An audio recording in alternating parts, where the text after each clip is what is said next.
Jain sir, we are ready to organize, sir. Okay, I'm also ready. Yeah. So please join us.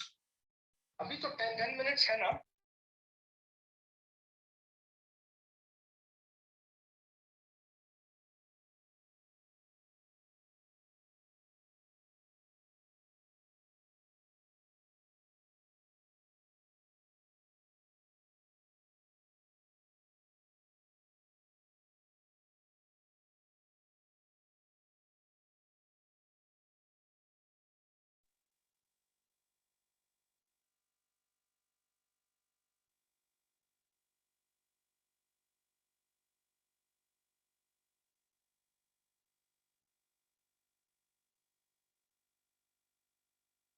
बाद में हम interaction section ले लेंगे sir.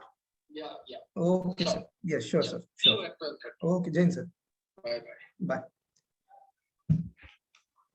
Sir. हाँ बोल बेटा. Hello sir.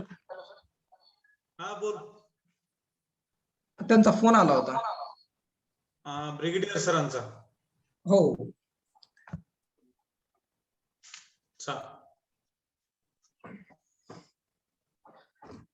त्यांना एक मिनिट त्यांना हे करायला लागलं आपल्याला.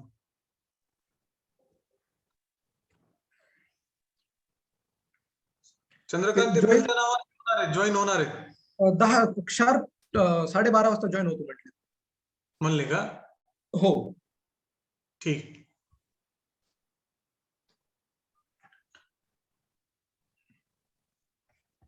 भंडारी सर. पोस्ट करा कोणाकोणाला करायचं ते. मला केलंय ना मी. केलंय का? हा आता फक्त प्राचार्य सर. हा. त्याच्यानंतर बोबडे सर. बरं. बोबडे सरला जॉईन व्हा म्हणा. मला पोस्ट करता येईल त्यांना सांग मला फोन लाव. बर. आणि सरांना पण वेबिनार आहे का हे चालू आहे? वेबिनारच म्हणलेत आपल्या याच्यावर. वेबिनार म्हणले का? आपले स्क्रीनशॉट घ्यायला लागतील मुलांचे. लॅपटॉपवर घेतो सर. हा चल ठीक आहे. बोबडे सरांना फोन करावर भंडारी सर. म्हणजे मला ते कोणत्या नावाने जॉईन होणार मला पटकन त्यांना पोस्ट करता येईल. बोबडे सर. हा त्यांना फोन लावा. बरं तुमच्या याच्यामध्ये एक ऑप्शन यायला का बघा. लाईव्ह ट्रान्सक्रिप्ट त्याच्यानंतर रिॲक्शन आणि हे. माझ्या याच्यावर क्लिक करून बघू का? तुम्ही मोबाईल वर कनेक्ट केलाय का? हा. नाही मग युट्यूब लाईव्ह करता आला असतं. पण युट्यूब लाईव्ह करायचं होतं ना आपल्याला. ते होस्टलाच करता येतं. होस्टला नाही होत का? नाही माझ्याकडे येत नाहीये. लाईव्ह ट्रान्सक्रिप्ट यायलंय पण हे नाही.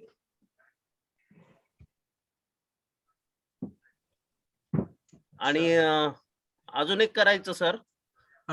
जे कोणी स्पीकर असेल त्याला पिन करून टाकायचं. काय म्हणले सर? जे स्पीकर असेल ना त्याला स्पॉटलाइट करायचं किंवा पिन करून टाकायचं. हा ठीक आहे. ते चंदू करतो म्हणला. हा त्याला को होस्ट केलेले मी. हा चालेल. आवाज इको येतोय का? 2 लावले का तुम्ही? 2 लावलं तर इको येतो. नाही ते चंदूने लावले असतील. चंद्रकांत. नाही सर माझा इको नाही सरकडच इको होता. भंडारे सरकड इको नाहीये इथं. ठीक आहे चालेल. ओके. हा भंडारे सर तुम्ही बोबडे सरांना फोन लावा पटकन. हो.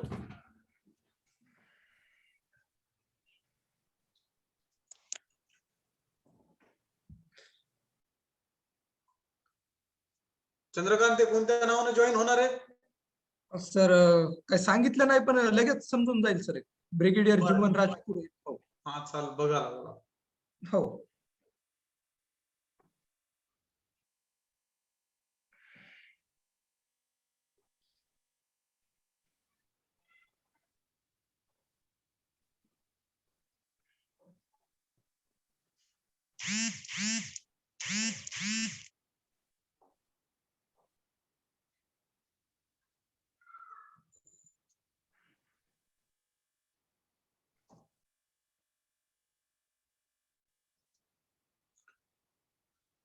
सध्या व्हिडिओ बंद कर मोहन शेंगुळे.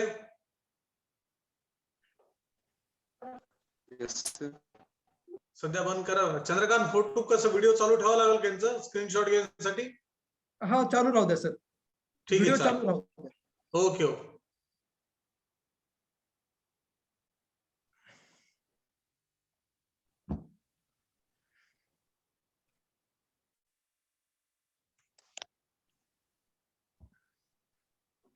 बोबडे सर फोन उचलत नाहीयेत.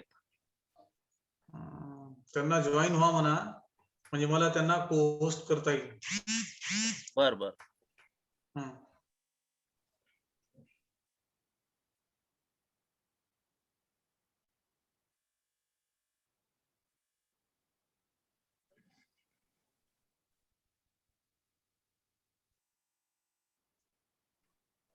हॅलो जैन.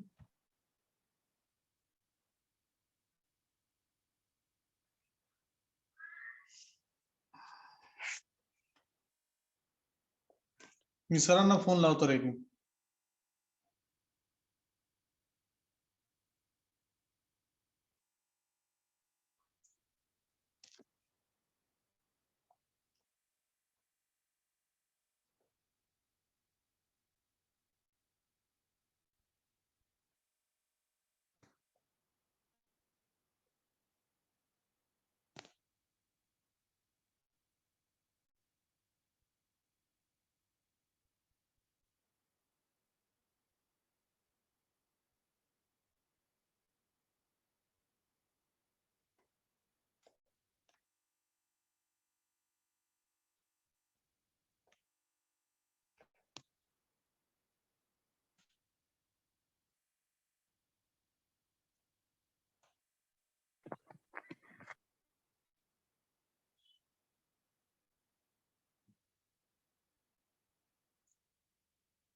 जाधव सर आणि हे बोबडे सर दोघे जण जॉईन झाले.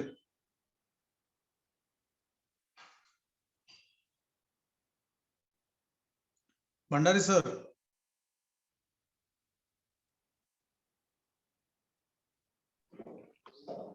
Yes, Lieutenant Sraf sir. हा बोला सर. नाही जॉईन झाले सर आणि प्राचार्य सरही जॉईन झालेले आहेत. आता फक्त बरोबर. ब्रिगेडियर साहेब शार्प 12:30 जॉईन होणार आहेत. त्यांची एकदा वाट बघून सुरुवात करू.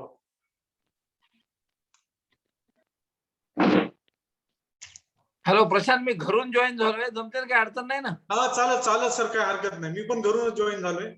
दिसतोय ना व्यवस्थित, काय उजेड गेट आहे ना? हा सर. हा सर. ठीक ठीक. मी त्यांची दादा त्यांनी वाट बघतोय, त्यांना पोस्ट करतो आणि मग कार्यक्रम सुरू ठीक आहे, ठीक आहे, काय अडचण नाही. ठीक आहे, चालेल. चालेल. Okay.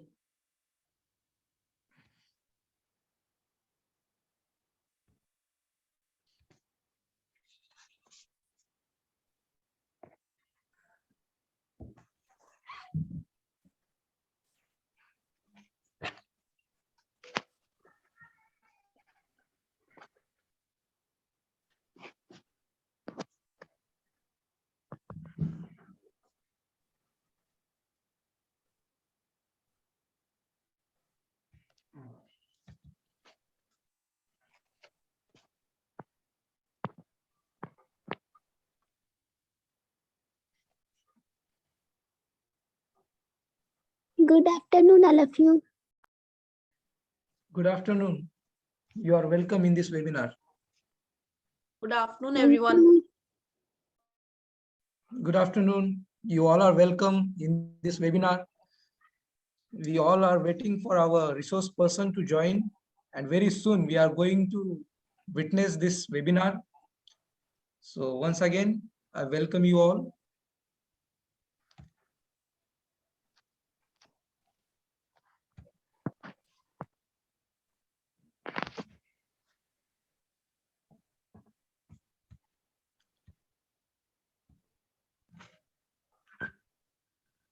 In couple of minutes, in couple of seconds, we are going to witness this webinar.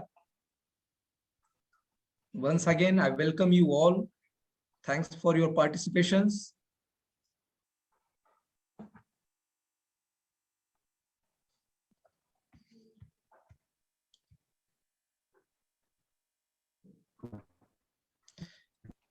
everybody is requested to mute themselves. They can put their cameras on.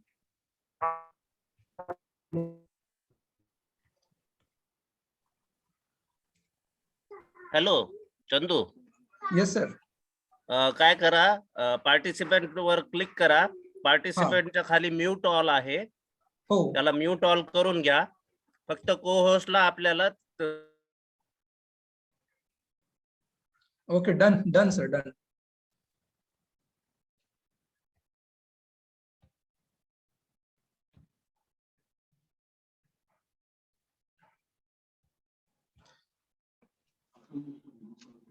Please put your cameras on. You all can keep your cameras on.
Welcome each and everyone in this webinar. Very soon we are going to witness this webinar on topic role of NCC in nation building and developing Atmanirbhar Bharat. You all are welcome. In just couple of minutes we will witness this webinar.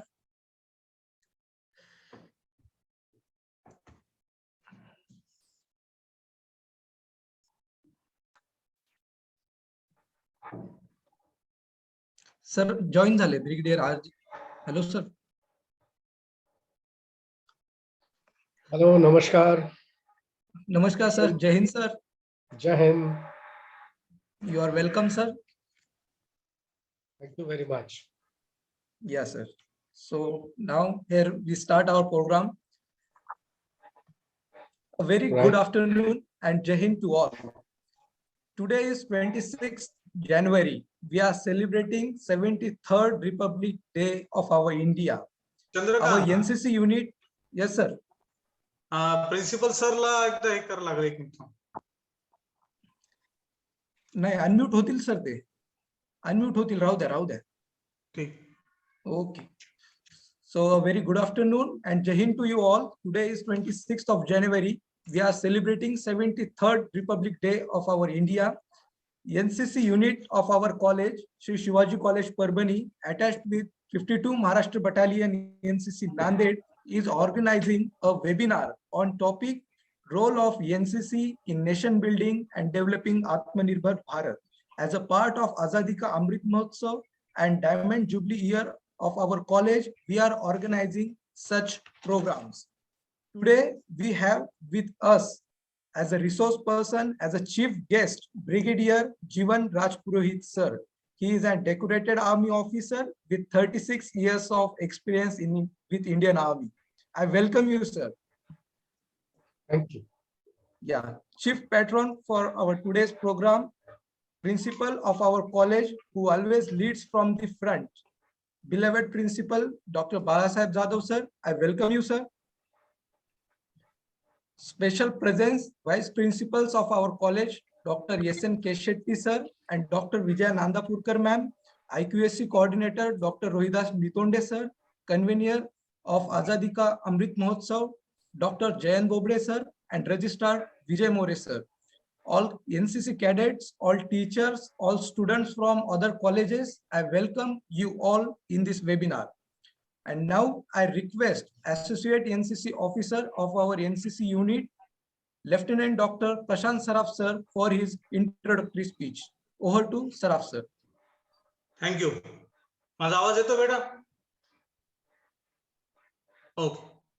आज 26 जनवरी गणतंत्र दिवस के अवसर पर आजादी का अमृत महोत्सव के उपक्रम अंतर्गत श्री शिवाजी कॉलेज के एनसीसी यूनिट की तरफ से इस वेबिनार का आयोजन किया जा रहा है। इस वेबिनार में उपस्थित हमारे कॉलेज के प्रधानाचार्य डॉक्टर बाला साहेब जादव सर, आज के मुख्य मार्गदर्शक ब्रिगेडियर जीवन राज पुरोहित सर, हमारे कॉलेज के उप प्रधानाचार्य डॉक्टर एस.एन. केशेट्टी सर, उप प्रधानाचार्य डॉक्टर विजया नांदापुरकर मैम, आईक्यूसी के समन्वयक डॉक्टर रोहिदास नितोंडे सर, आजादी का अमृत महोत्सव के समन्वयक डॉक्टर जयंत बोबड़े सर, हमारे कॉलेज के रजिस्ट्रार श्री विजय मोरे सर तथा हमारे कॉलेज के सहयोगी अध्यापक, हमारे यूनिट के एनसीसी छात्र, बटालियन के एनसीसी छात्र तथा भारत भर से जुड़े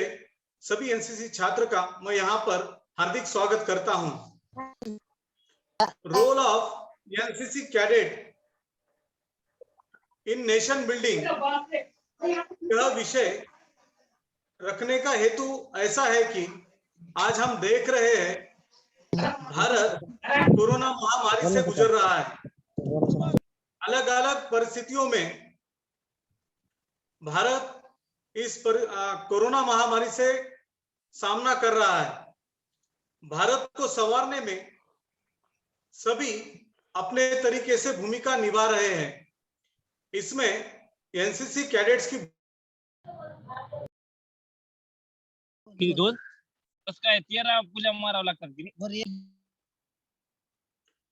इसमें एनसीसी कैडेट्स की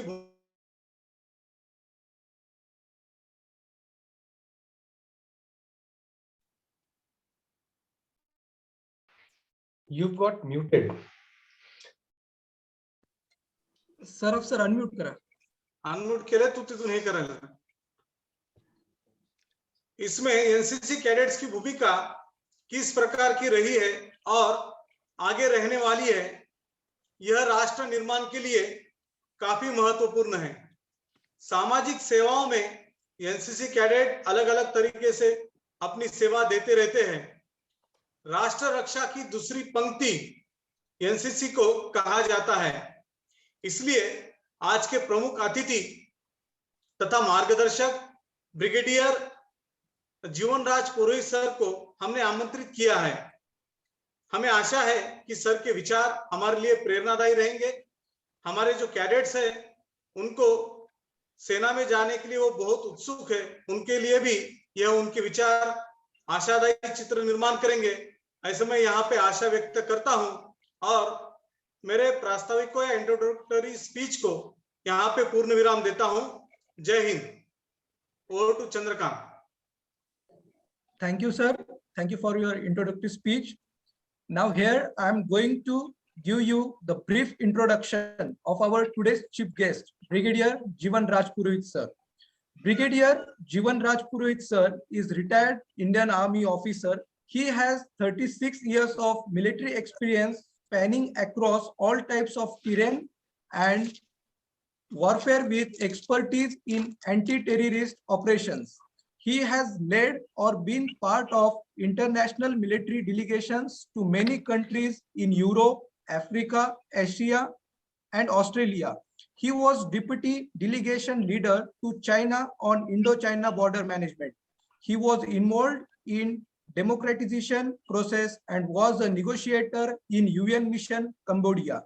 He was been awarded 4 times for professionalism and academic excellence by Indian Army Chief and is recipient of silver medal from His Excellency Governor of Arunachal Pradesh.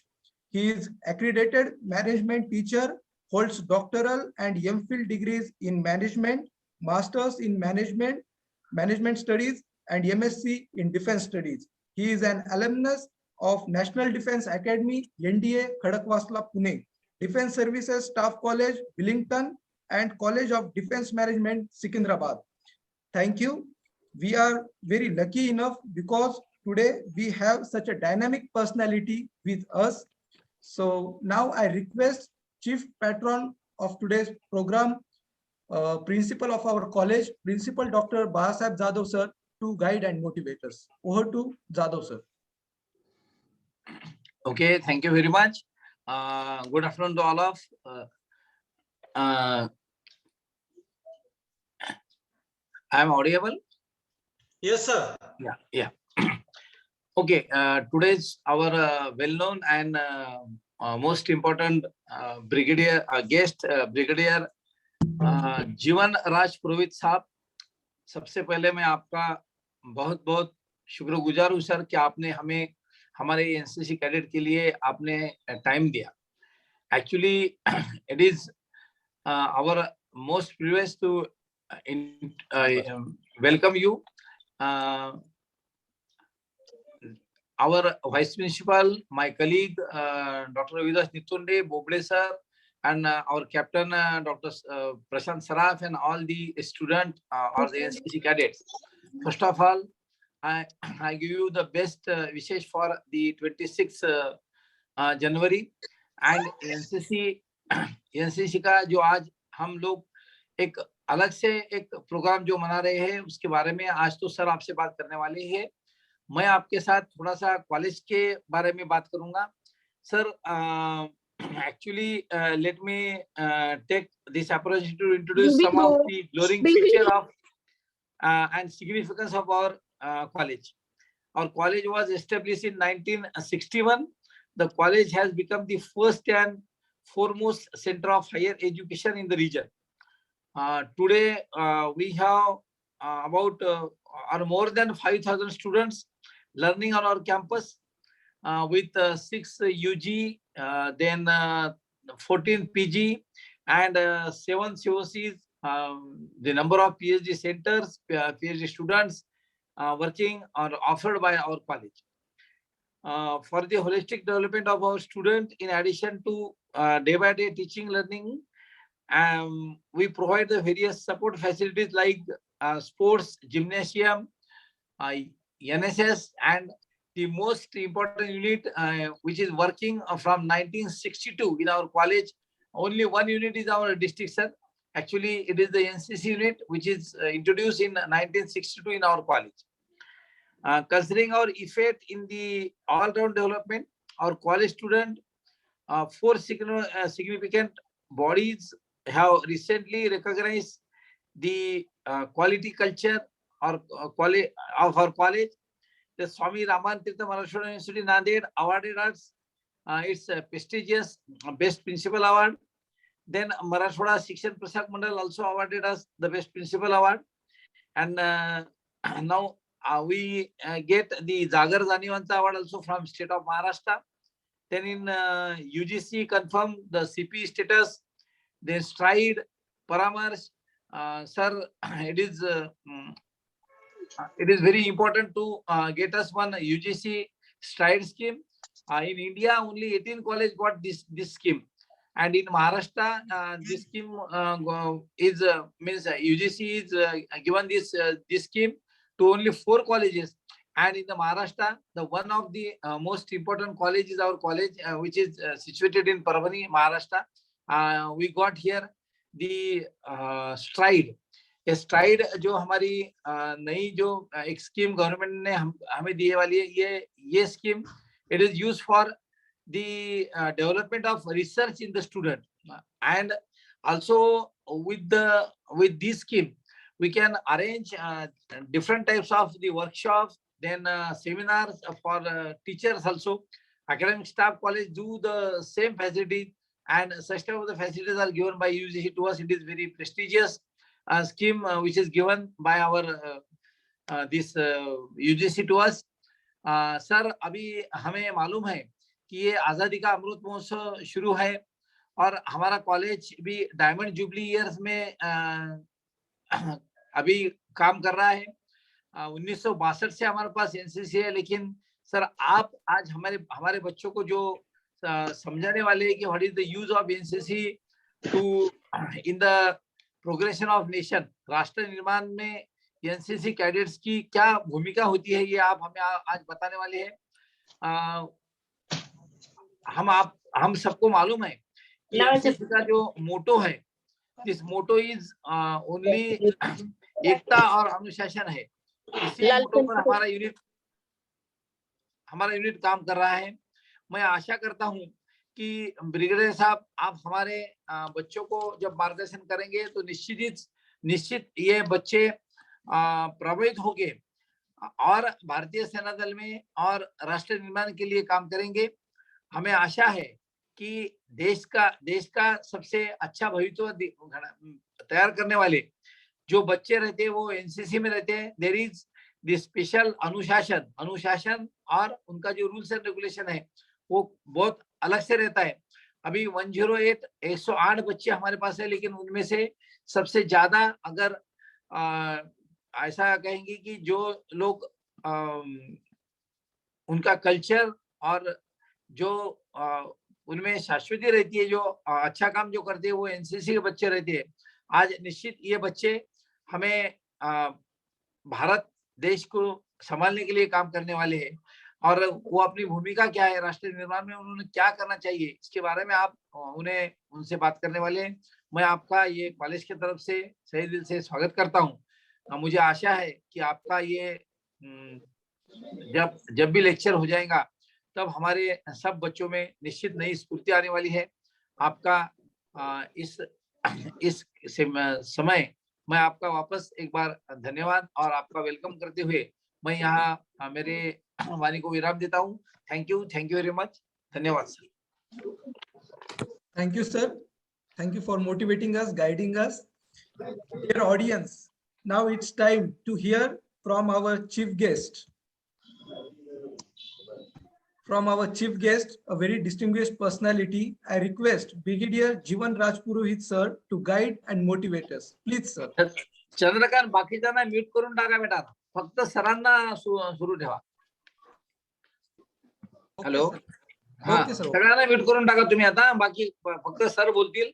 म्हणजे आणि हे स्क्रीन वगैरे सगळं पाठवून आणि मुलं ते आले नाही पाहिजे, कोणाची काळजी घ्या थोडी. ओके, गोपीचंद भालेराव काळजी घ्या बरं का, याच्यानंतर करू नका स्क्रीनशॉट. भालेराव तुझी स्क्रीन बंद कर, स्क्रीन कोणी शेअर करू नका. Yes sir, you can start now. All right. Thank you, Dr. Jadhav. Thank you, Dr. Saraf, for inviting me and speaking to the bright young men of India. It is not only NCC that aids and assists nation building. It's all of us together. NCC is one organization that helps. And I'm thankful to Shri Shivaji College for this wonderful show. Heartiest congratulations and compliments on Republic Day this year. Chhatrapati Shivaji महाराजांच्या पावन भूमीत आणि त्यांच्या नावाने असलेल्या कॉलेजमध्ये माझ्या बोलण्याचा योग जुळून आला, याचा मला मनस्वी आनंद होत आहे. I'm extremely happy to be amongst all of you. Thank you so much. उत्सव 3 रंगाचा, आभाली आज सजला, नतमस्तक मी त्या सर्वासाठी ज्यांनी भारत देश घडविला. प्रजासत्ताक दिनाच्या सर्वांना हार्दिक शुभेच्छा. Let me begin my talk by talking to you heart to heart. What I want to do is speak to all of you from my heart and give you what it actually needs for you all to be part of nation building. And Atmanirbhar Bharat is one such scheme that aids and assists into it, right? So let's join hands. I shall include Hindi and English in between, so that makes the job easier for all of us to understand. मैं हिंदी और English दोनों में बोलूंगा ताकि आप सभी को समझने में सहूलियत रहे. और सभी नौजवानों से, एनसीसी कैडेट से रिक्वेस्ट करूंगा कि अपने चैट बॉक्स को खोल करके रखें. अपने क्वेश्चंस, अपनी फीलिंग्स, अपनी बातें आप उसमें डालते रहिए. मेरी तरफ से एक बार फिर 26 जनवरी की बहुत बहुत शुभकामनाएं। Heartiest congratulations to all of you. Right, when we talk of NCC, आप सबको इसका इतिहास मालूम है, मैं एक बार फिर आपको थोड़ा सा याद दिला देता हूं। एनसीसी कहने को 1948 में एक एनसीसी एक्ट के जरिए लागू हुआ था, लेकिन एनसीसी का बीज बहुत पहले बीज दिया गया था। जब अंग्रेज यहाँ थे अभी से 1930 से बात चल रही थी इसकी। और अगर आपको ध्यान हो तो एनसीसी जैसी ही एक संस्था इंग्लैंड में है, और पहले विश्व युद्ध, दूसरे विश्व युद्ध के दौरान ने भारतीय सेना को तो काम पर लगाया ही, उनके हमारे सोल्जर्स ने उनके साथ मिलकर के बहुत लड़ाइयां लड़ी, लेकिन सबको साथ में लेकर चलने के लिए, ब्रिटिश को अपना साम्राज्य स्थापित जारी रखने के लिए उनको भारतीयों की जरूरत थी। तो उन्होंने नौजवानों को बोला कि आप हमारे साथ मदद के लिए आ जाओ। और ये जो नौजवान इंग्लैंड में थे, वहां पे भी वो एनसीसी का पैरेलल जो फॉर्मेशन था वो काम करता था, और वैसा ही इन्होंने इंडियन से भी लिया, और बहुत सारे भारतीय नौजवान उनके साथ मिलकर के उनको मदद किया। और वहां से आकर के जब हमें आजादी मिली तो उसी को एक फॉर्मल रूप दे दिया गया, एक फॉर्मल रूप दे दिया गया। एक कॉन्स्टिट्यूशन के तहत पार्लियामेंट्री एक्ट जारी किया गया। पार्लियामेंट एक्ट के तहत एक एनसीसी का ऑर्गेनाइजेशन खड़ा कर दिया। ध्यान रहे 1958 तक तो सिर्फ आर्मी का था, लेकिन 1951 में एयरफोर्स और 1952 में नेवी को भी एनसीसी के तौर पे शामिल कर लिया गया। और तब से लेकर के आज तक हम जो काम कर रहे हैं वो एनसीसी एक्ट के तहत काम कर रहे हैं, कॉन्स्टिट्यूशन के तहत काम कर रहे हैं। और चूंकि हम लोग गणतंत्र दिवस मना रहे हैं, रिपब्लिक डे मना रहे हैं, हमको कॉन्स्टिट्यूशन भी समझने की जरूरत है, संविधान को समझने की जरूरत है। जब संविधान की बात करते हैं तो जो पार्लियामेंट एक्ट है ये भी संविधान के तहत लागू हुआ है। यानी आप जो भी कार्रवाई कर रहे हैं, एक्टिविटीज कर रहे हैं, ये संवैधानिक कार्रवाई है। एनसीसी विश्व का सबसे बड़ा वॉलंटरी ऑर्गेनाइजेशन है, जो यूनिफॉर्म्ड ऑर्गेनाइजेशन है। 13 लाख नौजवान जो एनसीसी के कैडेट्स हैं पूरे भारत के हर कोने से आते हैं। इससे पहले तकरीबन 9-10 लाख की नफरी थी, लेकिन पिछले 2 साल के अंदर इस नफरी को और बढ़ा दिया है। अभी स्ट्रेंथ तकरीबन 13 लाख हो गई है। और सबसे इंपॉर्टेंट बात यह है कि एनसीसी कैडेट हिंदुस्तान के हर गांव के अंदर है। आप देखिए, हर राज्य के अंदर एनसीसी है। और आपने बोला आपके जिले में आपका सबसे बड़ा कॉलेज है और एनसीसी का बहुत बड़ा प्रारूप आपके पास में है। तो आपके जो नौजवान एनसीसी से जुड़े हैं, ये नौजवान आपके हर गांव से, अलग अलग गांव से आते हैं। और जिस घर का एक नौजवान एनसीसी में है, उस घर के अंदर तो, जैसा रतन जी ने लिखा, मैं बोलना चाहूंगा, बहुत अच्छा लिखा उन्होंने, रोशनी होगी, चिरागों को जलाए रखना, उस तिरंगों को आंखों में बसाए रखना। तो ये जो कहानी है तिरंगे को आंखों में बसाए रखना, एनसीसी का जो हर नौजवान एक घर में है और उसके घर के सदस्य हैं और उनके रिश्तेदार हैं। यानी एनसीसी की बात सिर्फ उनके घर में नहीं होती, उनके रिश्तेदारों के घर में भी होती है। जो डिसिप्लिन, यूनिटी एंड डिसिप्लिन हम जिसको बोलते हैं, वो ये नौजवान अपने घर पे जाके बात करता है, उसकी मम्मी उसके घर पे बात करती है, उसके पापा अपने दोस्तों में बात करते हैं। तो आपके एनसीसी की बात सिर्फ आपके घर में नहीं होती, आपके सारे रिश्तों में होती है। आपके जो दोस्त एनसीसी में नहीं है, उनके साथ आप जब मिलते हैं और बात करते हैं तो एनसीसी की बात आपके पूरे कॉलेज में होती है। हालांकि अगर देखा जाए तो देश के अंदर 3 ऐसे ऑर्गेनाइजेशन हैं जो कि वॉलंटरी ऑर्गेनाइजेशन है और नेशन बिल्डिंग को असर करते हैं। कौन कौन से हैं? जिन जिन नौजवानों को, कैडेट्स को मालूम है, तुरंत मैसेज कीजिए चैट बॉक्स के अंदर 3 बड़े बड़े ऐसे ऑर्गेनाइजेशन हैं जो कि नेशन बिल्डिंग के अंदर वॉलंटरी ऑर्गेनाइजेशन के तौर पे काम करते हैं। मैं आपको एक इशारा देता हूं, एनएसएस। यस, वैभव, वेरी गुड। Somebody else? और दूसरा कौन सा है? एनसीसी। एनसीसी, चलो नंबर 2। तीसरा बताओ, put it in the chat box, chat box में लिखिए। स्काउट्स एंड गाइड्स, ओ आई सी, हमारी एक प्रोफेसर मृदुमिता बरुआ भी शामिल हुई है। Yes, thank you madam, doctor Barua. NCC, NSS, scouts and guides, 3 बड़े बड़े हैं जो कि पार्लियामेंट एक्ट के जरिए काम कर रहे हैं। जो नेशनल एनएसएस है, इसके अंदर तकरीबन 30 लाख बच्चे हैं। एनसीसी के अंदर तकरीबन 13 लाख नौजवान हैं। और तीसरा जो ऑर्गेनाइजेशन है, अगर आपको ध्यान नहीं हो तो मैं बता दूं, नेहरू युवा केंद्र,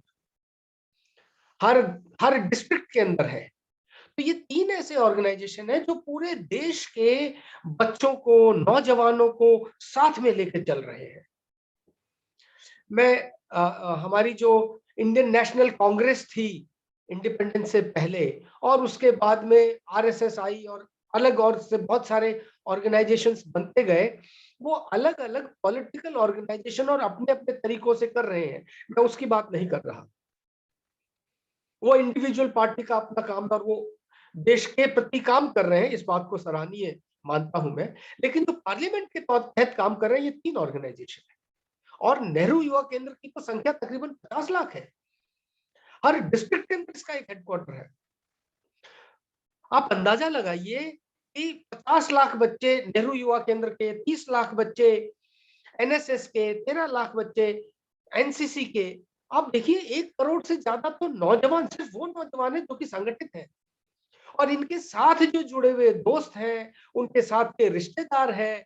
अगर 1 करोड़ मैं नौजवानों को मानता हूं और हर नौजवान के 2 दोस्त मानता हूं, दोस्त, तो 2 करोड़ दोस्त तो यही हो गए काम करने वाले। रिश्तेदारों में अगर मैं एक नौजवान कैडेट या एनएसएस का वॉलंटियर या कुछ और मानूं, और उसके परिवार वालों के 5 सदस्य भी मानूं कम से कम, तो 2 करोड़ इंटू 5, तो 10 करोड़ समझदार लोग देश के अंदर रोजाना इसकी बात करते हैं। और ये तो बहुत कम फिगर है। 5 ही लोग थोड़ी है आपके रिश्तों के अंदर। आपके रिश्तों के अंदर तो 50 है।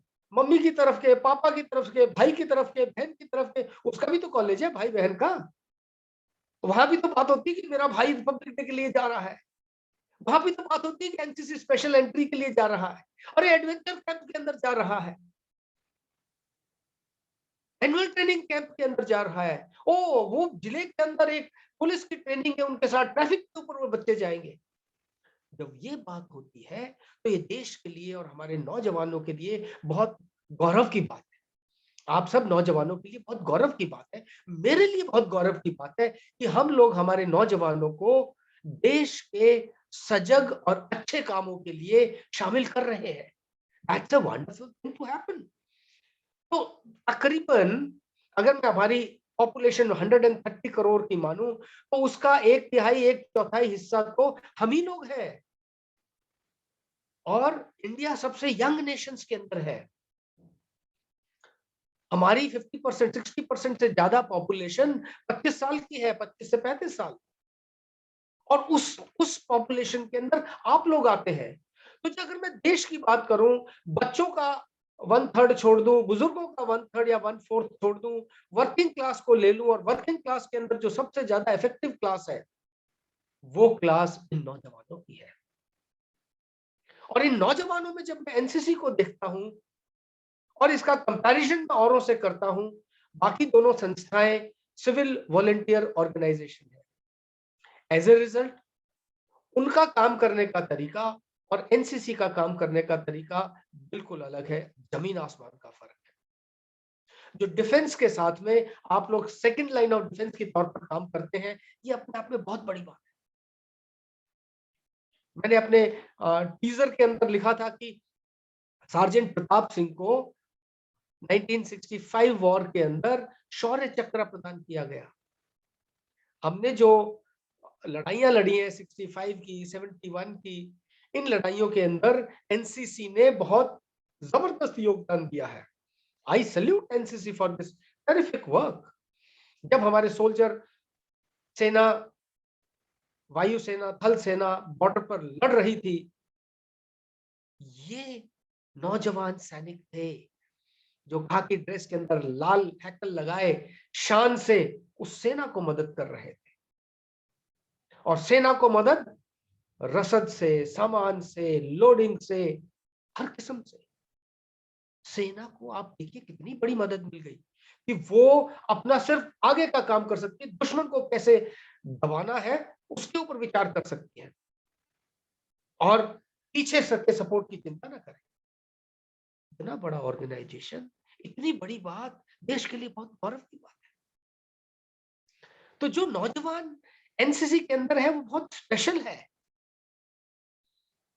कई दफे मैं सोचता हूं कि जो एनसीसी का कैडेट 3rd ईयर के अंदर है, सी सर्टिफिकेट का एग्जाम देना है, उसमें आप में से कोई भी नौजवान चैट करके बताते रहिएगा मुझे कि आपने जब एनसीसी ज्वाइन नहीं की थी और आपका जो बेस्ट बॉयफ्रेंड या गर्लफ्रेंड था या थी,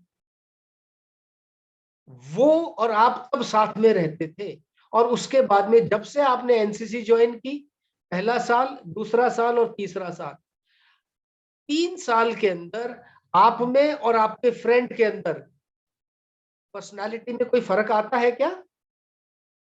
यस या नो लिखे चैट बॉक्स के अंदर। क्या आपकी पर्सनालिटी में और दूसरों की पर्सनालिटी में फर्क है? उदयवाल बोलता है yes, Ratan yes, Deepak yes, Afroz yes, Lakshmi yes, so many yeses. अरे कोई नो भी बोलो यार, नो भी बोलिए कि भाई जो एनसीसी जिसने ज्वाइन नहीं किया उसकी पर्सनालिटी आपसे अच्छी है। ऐसा नहीं हो सकता क्या? हो सकता है ना? इतना भी आडंबर नहीं होना चाहिए, इतना भी घमंड नहीं होना चाहिए। दूसरा बच्चा भी बन सकता है होशियार। लेकिन आम तौर पे देखा गया है जो आप बोल रहे हो ठीक बोल रहे हैं। ज्यादातर नौजवान जो एनसीसी में है उनका डिसिप्लिन, उनका काम करने का तरीका चेंज हो जाता है। और बाकी जो नौजवान कॉलेज के अंदर है या बाहर समाज के अंदर है, ऐसा नहीं है कि वो कमजोर है या किसी चीज में खराब है। उनकी दिशा अलग है, उनका तरतीब अलग है, उनका सोचने की प्रक्रिया ही अलग हो जाती है। और जब ये खाकी वर्दी के अंदर ओजी रंग घुलता है ना फौज का, और जो रगड़ा लगता है, ये शरीर को ही नहीं मस्तिष्क को भी खाकी और ओजी बना देता है। आपकी सोच नेशनलिस्टिक कर देता है। और साथ में मैं आपको बताऊं, आप सब एनसीसी के नौजवान हैं, आप सबको मालूम है यूनिटी और डिसिप्लिन। लेकिन यूनिटी और डिसिप्लिन आप करते कैसे हैं, ये इसके ऊपर बात करने का मन करता है मुझे कभी कभी कि ये यूनिटी देश को कैसे मदद करेगी, आत्मनिर्भर भारत को कैसे मदद करेगी, ये डिसिप्लिन आपका आत्मनिर्भर भारत और देश को कैसे प्रोग्रेस की रास्ते पे लेकर जाएगा। अगर इस दिशा में हम सोचे तो आपका योगदान देश के लिए बहुत बड़ा योगदान है। आपको मालूम है कि एनसीसी के 3 ऑब्जेक्टिव है। पहला ऑब्जेक्टिव क्या है, लिखे तुरंत अपने चैट बॉक्स के अंदर। एनसीसी के 3 बड़े बड़े मुद्दे क्या है, एम क्या है एनसीसी के? पहला एम एनसीसी का कि सभी नौजवान जो एनसीसी में ज्वाइन करते हैं, कैडेट बनते हैं, उनको भारत का अच्छा नागरिक बनाना, to ensure that you all become good citizens of the country। और अच्छा सिटीजन बनने के लिए जो पहली रिक्वायरमेंट है वो है यूनिटी, वो है डिसिप्लिन, एकता और अनुशासन। यस रतन, वेरी राइट। दूसरा एम क्या है, लिखे, एकता और अनुशासन हो गया। पहला मुद्दा था कि अच्छा सिटीजन बनाना, दूसरा ऑब्जेक्टिव या दूसरा एम क्या है, लिखे। Let me see somebody writing. What is the second aim and objective of NCC? Spirit of adventure and ideal selfless service amongst young citizens. Yes, that is part of being a good citizen. Good, thank you, Sandeep. आपण सर्वांची देशाचा आदर केला पाहिजे. बिलकुल ठीक आहे. It is again part of citizenship. या दूसरा मुद्दा है creative leadership quality. Thank you Janardan के लिए बहुत बहुत ताली. वेल डन जनार्दन, आपने बिल्कुल सही बोला. दूसरा मुद्दा है कि आपको अच्छा इंसान बनाना, अच्छी क्वालिटीज देना, अच्छा सिटीजन बनाना. इसका मतलब है रिपब्लिक डे आने वाला है, आप सब ने कॉन्स्टिट्यूशन पढ़ना है. हम कॉन्स्टिट्यूशन को छोड़ देते हैं एडवोकेट्स के भरोसे. क्यों? क्योंकि कॉन्स्टिट्यूशन आपको देता है, प्रीएम्बल टू कॉन्स्टिट्यूशन कहता है आपका इक्वालिटी, जस्टिस, फ्रेटर्निटी आपके हाथ में है. फंडामेंटल राइट्स और डायरेक्टिव प्रिंसिपल्स आपको अपनी रिस्पॉन्सिबिलिटीज, जिम्मेवारियां और आपके हक याद दिलाते हैं. तो आपको पता होना चाहिए कि आपकी जिम्मेवारी क्या है और आपका हक क्या है. Right to education is your right. Right to freedom, freedom of speech, equal justice, equality in all forms, gender equality, लड़के और लड़कियों में भेद क्यों, ये सब कॉन्स्टिट्यूशन में लिखा हुआ है. और हम रिपब्लिक डे कल मना रहे हैं. तो एनसीसी कैडेट होने के नाते आपको कॉन्स्टिट्यूशन पता होना चाहिए. और कॉन्स्टिट्यूशन समझने के लिए कोई बहुत ज्यादा बड़ा काम करने की जरूरत नहीं है.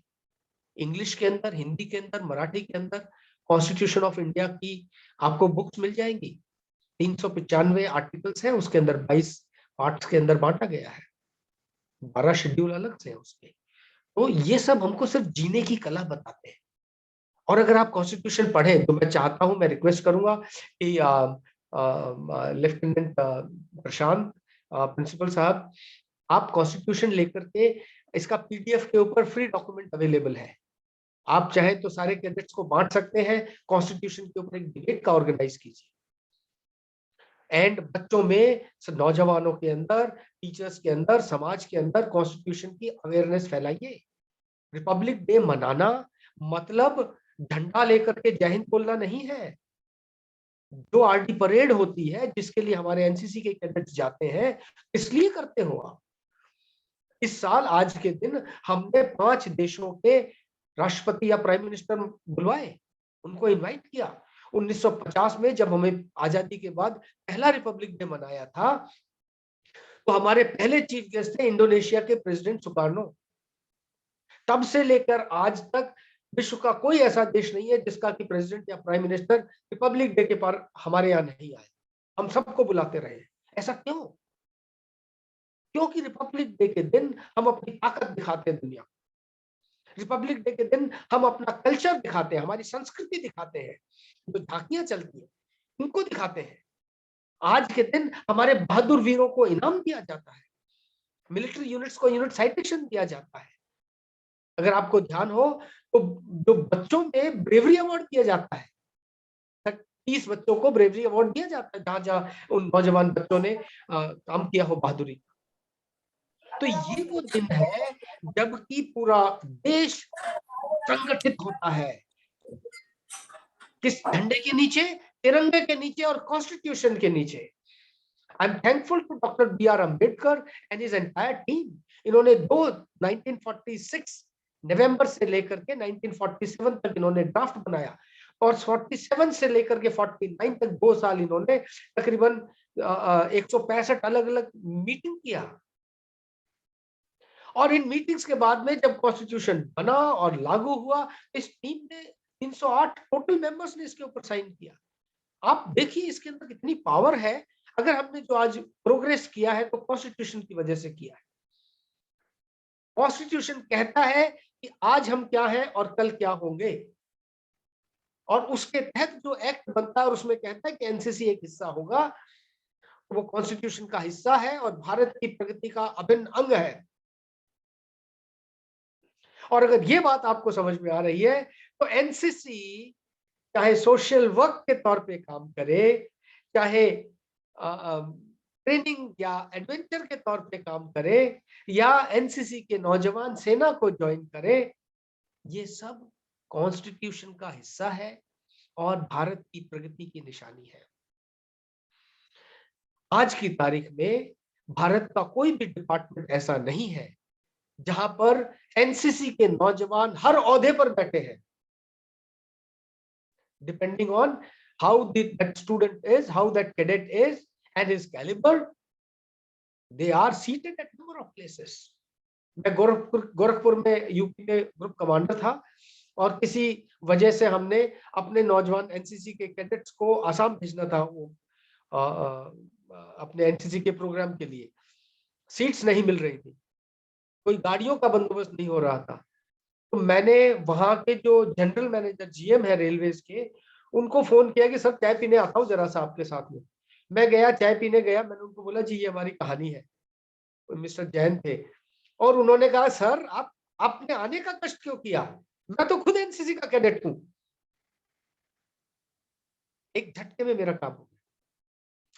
और ये जो सद्भावना है, ये जो देश के प्रति भावना, ये एनसीसी के प्रति नहीं है, एनसीसी के लिए नहीं है, ये देश के लिए काम है। और मुझे बहुत गौरव होता है इस बात को। और ये संभव क्यों हुआ? क्योंकि मैंने जो पहले दो ऑब्जेक्टिव आपको बोले, पहला ऑब्जेक्टिव है अच्छा सिटीजन बनाना, दूसरा अच्छी क्वालिटीज भरना, लीडरशिप क्वालिटीज, और तीसरा है सेनाओं के लिए नौजवानों को तैयार करना, ऑफिसर के तौर पर, नौजवान रिक्रूट के तौर पर, सैनिक के तौर पर, जहां जहां पे भी वो जवान फिट हो सकता है। तो इन तीन मुद्दों को लेकर के जो एनसीसी को खड़ा किया, आप लोग काम कर रहे हैं, इट इज ट्रेमेंडस। मैं इस बात को भी मानता हूं और समझता हूं कि एनसीसी एक्ट के अंदर सिर्फ 65 के अंदर एक बदलाव आया था 1965 में, उसके बाद से कोई और नया बदलाव नहीं आया है। हालांकि जो एनसीसी की फंडिंग है, एनसीसी के अंदर रूल्स एंड रेगुलेशन है विद इन आर्मी, वो चेंज होते रहे हैं ताकि हमारी ट्रेनिंग अच्छी चले, हमारे कैडेट्स को अच्छा ट्रेनिंग मिले, फंडिंग पूरी आए, और इस तरह से हम लोग एक बहुत अच्छा संगठन एनसीसी के तौर पर कार्य कर सकें। लेकिन मैं समझता हूं कि ये समय आ गया है कि जबकि हमको एक और एनसीसी का एक्ट निकालना चाहिए, और जिसमें एनसीसी कैडेट्स की बढ़ोतरी, नंबर की बढ़ोतरी, उनको रिसोर्सेस की बढ़ोतरी, और उनके काम के अंदर और देश के अंदर और जगहों पर मिलने और इंटीग्रेशन की बढ़ोतरी होनी चाहिए। I personally feel we need to include NCC in a big way in nation building. They are already doing great job. एक तो चीज है कि जी हमने आपको तैयार कर दिया, अब आपने जो करना है वो कर लीजिए। दूसरा है, मैं कहता हूं नहीं, हम तैयार तो आपको करेंगे, लेकिन ऐसे करेंगे कि आप देश के लिए बहुत बड़े मानक सिद्ध होंगे। और देश के लिए मानक सिद्ध होना अपने आप में बहुत बड़ी बात है कि जी मैं देश के लिए बना हूं, बस देश से नहीं मांगूंगा कुछ, मैं देश को दूंगा। आमतौर पे हम लोग क्या करते हैं, हर कोई भाग के सोचता है जी नौकरी नहीं मिली, मुझे काम नहीं मिल रहा, मुझे पैसा नहीं मिल रहा, बिजनेस नहीं मिल रहा, मुझे दे दो। छीनने की भावना होती है, लेने की भावना होती है। एनसीसी इज वन ऑर्गेनाइजेशन जो देने की भावना सिखाता है, चाहे समाज को देना है, चाहे अपने परिवार में देना है। आप लोग, मुझे ध्यान नहीं है कि आप लोगों ने कोई विलेज अडॉप्ट कर रखा है क्या?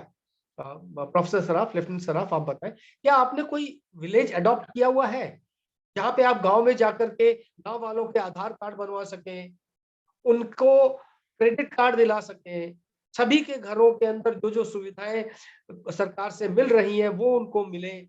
अगर आप ऐसा कर रहे हैं तो ये है देने की भावना, और वो हमको करनी चाहिए। You can think on this aspect,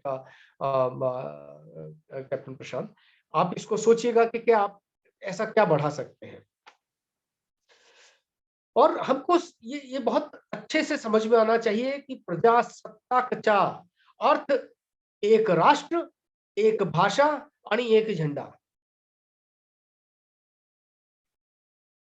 और एनसीसी इसके अंदर पूर्ण रूप से शामिल है 100%, and that is a big boon to all of us. Now I'll give you another perspective of NCC, a very very different perspective. हमने एनसीसी का कॉन्सेप्ट कहां से लिया? अंग्रेजों से लिया, और वो हम आज भी चला रहे हैं। हमने जो रिक्वायरमेंट्स है अपने देश की रिक्वायरमेंट उसके अंदर शामिल कर दी, और अपने देश के प्रति मिल करके ये कर रहे हैं। मैं आपको 3000-5000 साल पहले ले चलता हूं। वहां पे उन दिनों पर गुरुकुल हुआ करते थे, नौजवान बच्चे पूरे समाज के घर से निकल करके गुरुकुल में चले जाते थे और वहां शिक्षा दीक्षा होती। और वो बच्चे पूरे समाज के कार्यों में शामिल रहते थे। आप चाणक्य का अर्थशास्त्र पढ़िएगा, उसके अंदर बता रखा है कि राजा के कर्तव्य, राज्य के हर कर्मचारी के कर्तव्य, बच्चों का कर्तव्य, और वो लिखा हुआ है बहुत शान से। और वो उसको उसने बनाया, यकीन किया कि वो बच्चे वैसा करेंगे।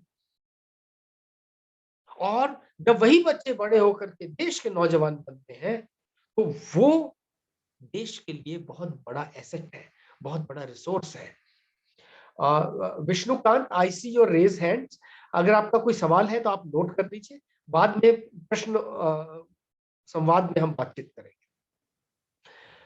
तो उन्होंने जो जो ये संगठन बनाया और हमारे इतिहास से चला रहा ये गुरुकुल प्रथा अपने आप में एनसीसी का पुराना रूप है, जो अंग्रेजों उन्होंने तो बहुत बाद में सीखा है। लेकिन हमने अपना रूप अब जो जारी किया है और 3 वॉलंटियर संस्थाएं बनाई हैं, ये अपने आप में बहुत अच्छी बात है। मैं इसका पैरेलल आपको अमेरिका की कहानी बताता हूं कि उन्होंने अपनी एनसीसी को कैसे नेशन बिल्डिंग में शामिल किया है और हम क्या कर सकते हैं।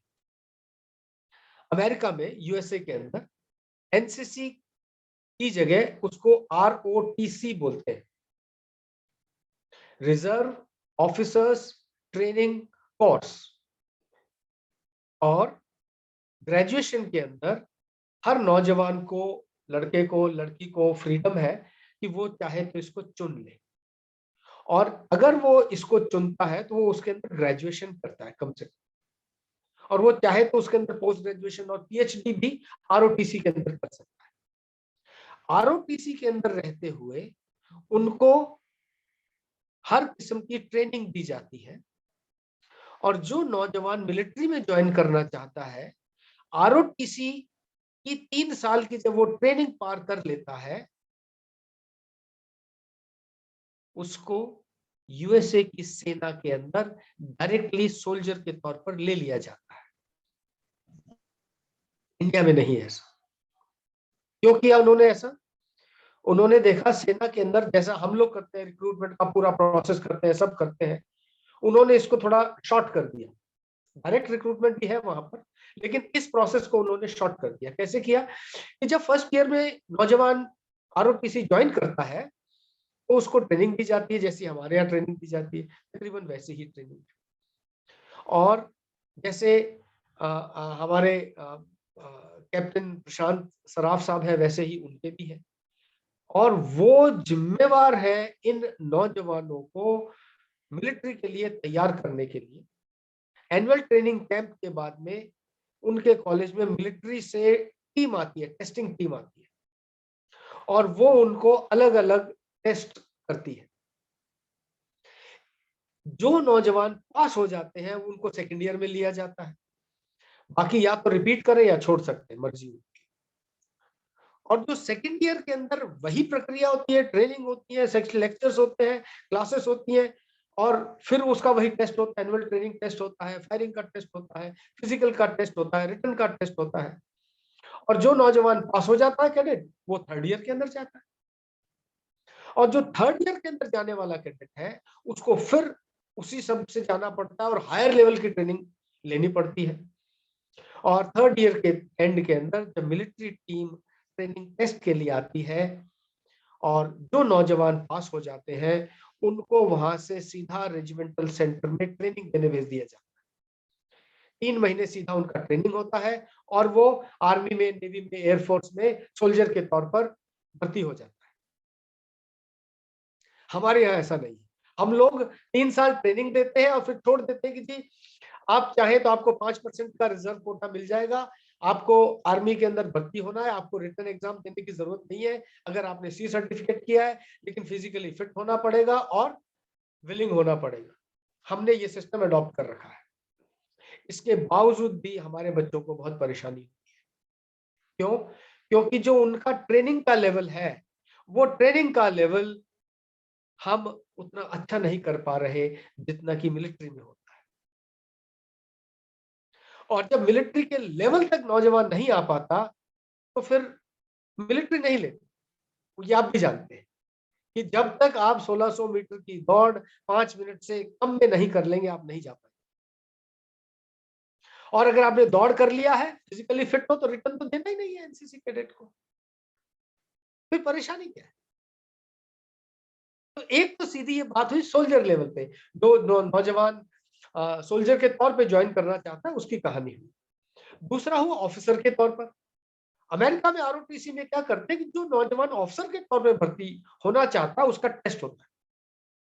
टेस्ट होकर के अगर वो पास होता है, फिजिकल मेडिकल सब कुछ जैसा अपने यहाँ पे होता है, एसएसबी का टेस्ट होता है, ट्रेनिंग होता है, एसएसबी सिलेक्शन बोर्ड में जाना पड़ता है, और वहां से अगर वो पास हो जाता है, तब वो ऑफिसर ट्रेनिंग के लिए जाता है। वेस्ट पॉइंट के ऊपर उनका ट्रेनिंग कॉलेज है, वहां चला जाता है। वहां पे उसका जो 3 साल का ट्रेनिंग होता है, उसके बाद में वो ऑफिसर बन के निकलता है। ये वहां पे तकरीबन हमारा भी तकरीबन ऐसा ही है। ये हमने एक एडवांटेज और दे रखा है कि अगर आपने एनसीसी का सी सर्टिफिकेट कर रखा है, आपके परसेंटेज अच्छे हैं, आपकी मेरिट अच्छी है, तो आपको डायरेक्टली एसएसबी के लिए बुला लिया जाएगा। और एसएसबी में अगर आप सेलेक्ट हो जाते हैं, मेडिकल फिट में, तो आपको ऑफिसर के तौर पे ले लेंगे। लेकिन अगेन प्रॉब्लम ये होती है कि जो हमारे लड़के हैं, एनसीसी के कैडेट्स हैं, और जो एसएसबी का स्टैंडर्ड है, उसके अंदर गैप है। ये गैप को समझने की जरूरत है कि एसएसबी चाहती है कि उसकी ऑफिसर लाइक क्वालिटीज यहाँ पर हो, और हमारे नौजवानों की ऑफिसर लाइक क्वालिटी यहाँ होती है। तो ये जो गैप है, ये कौन दूर करेगा? ये हमको खुद ही करना पड़ेगा, कॉलेज में ही करना पड़ेगा। आपस में सेकंड ईयर का कैडेट फर्स्ट ईयर को पढ़ाए, थर्ड ईयर का cadet second year first year वालों को पढ़ाए।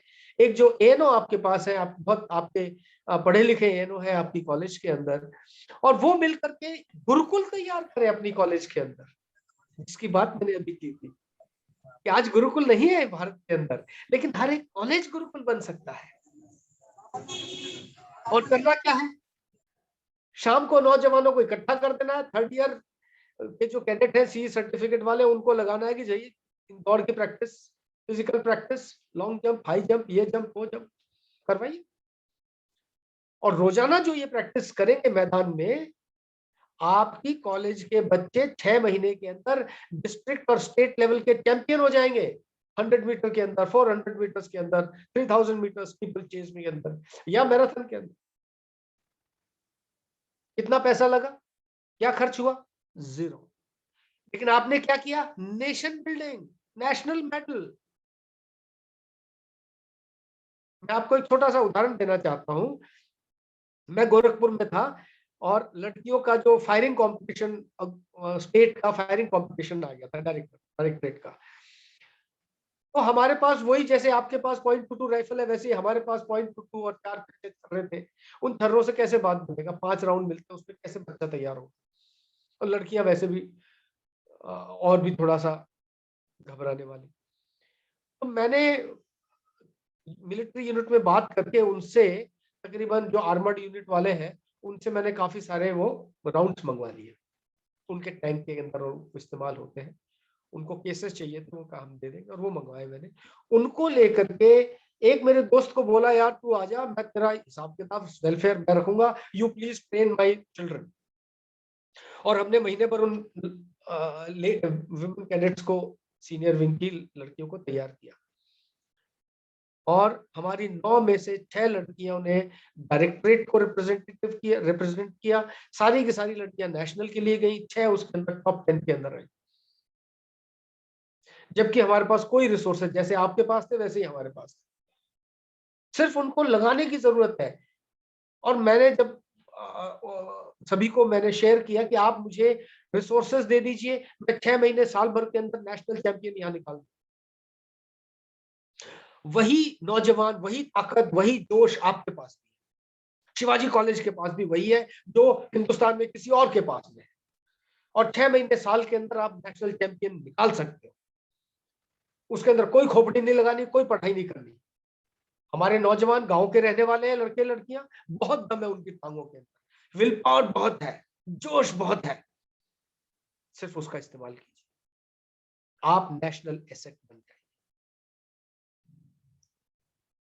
बाकी जो सारी चीजें हैं, आप देखेंगे कि अपने आप ठीक हो गई, क्यों हरियाणा जैसे एक छोटे से स्टेट के अंदर पहलवानों की और बॉक्सर्स की घटी लग गई? मणिपुर स्पोर्ट्स के अंदर नेशनल चैंपियन है, जरा सा स्टेट है, इंसर्जेंसी वहां पर है, परेशानियां वहां पर है, लेकिन वहां के नौजवान अव्वल दर्जे के, चाहे मालेश्वरी ले लो चाहे कोई और ले लो। तो वो शिवाजी कॉलेज क्यों नहीं कर सकते? जब हम नेशनल एसेट की बात करते हैं, आत्मनिर्भर की बात करते हैं, तो हमें ये नहीं आशा करनी चाहिए कि देश मुझे दे रहा है और ले लूं मैं। कितने नौजवान कैडेट्स हैं जो कहते हैं कि मैं नेशनल लेवल पे जा सकता हूं? जरा लिखे यस।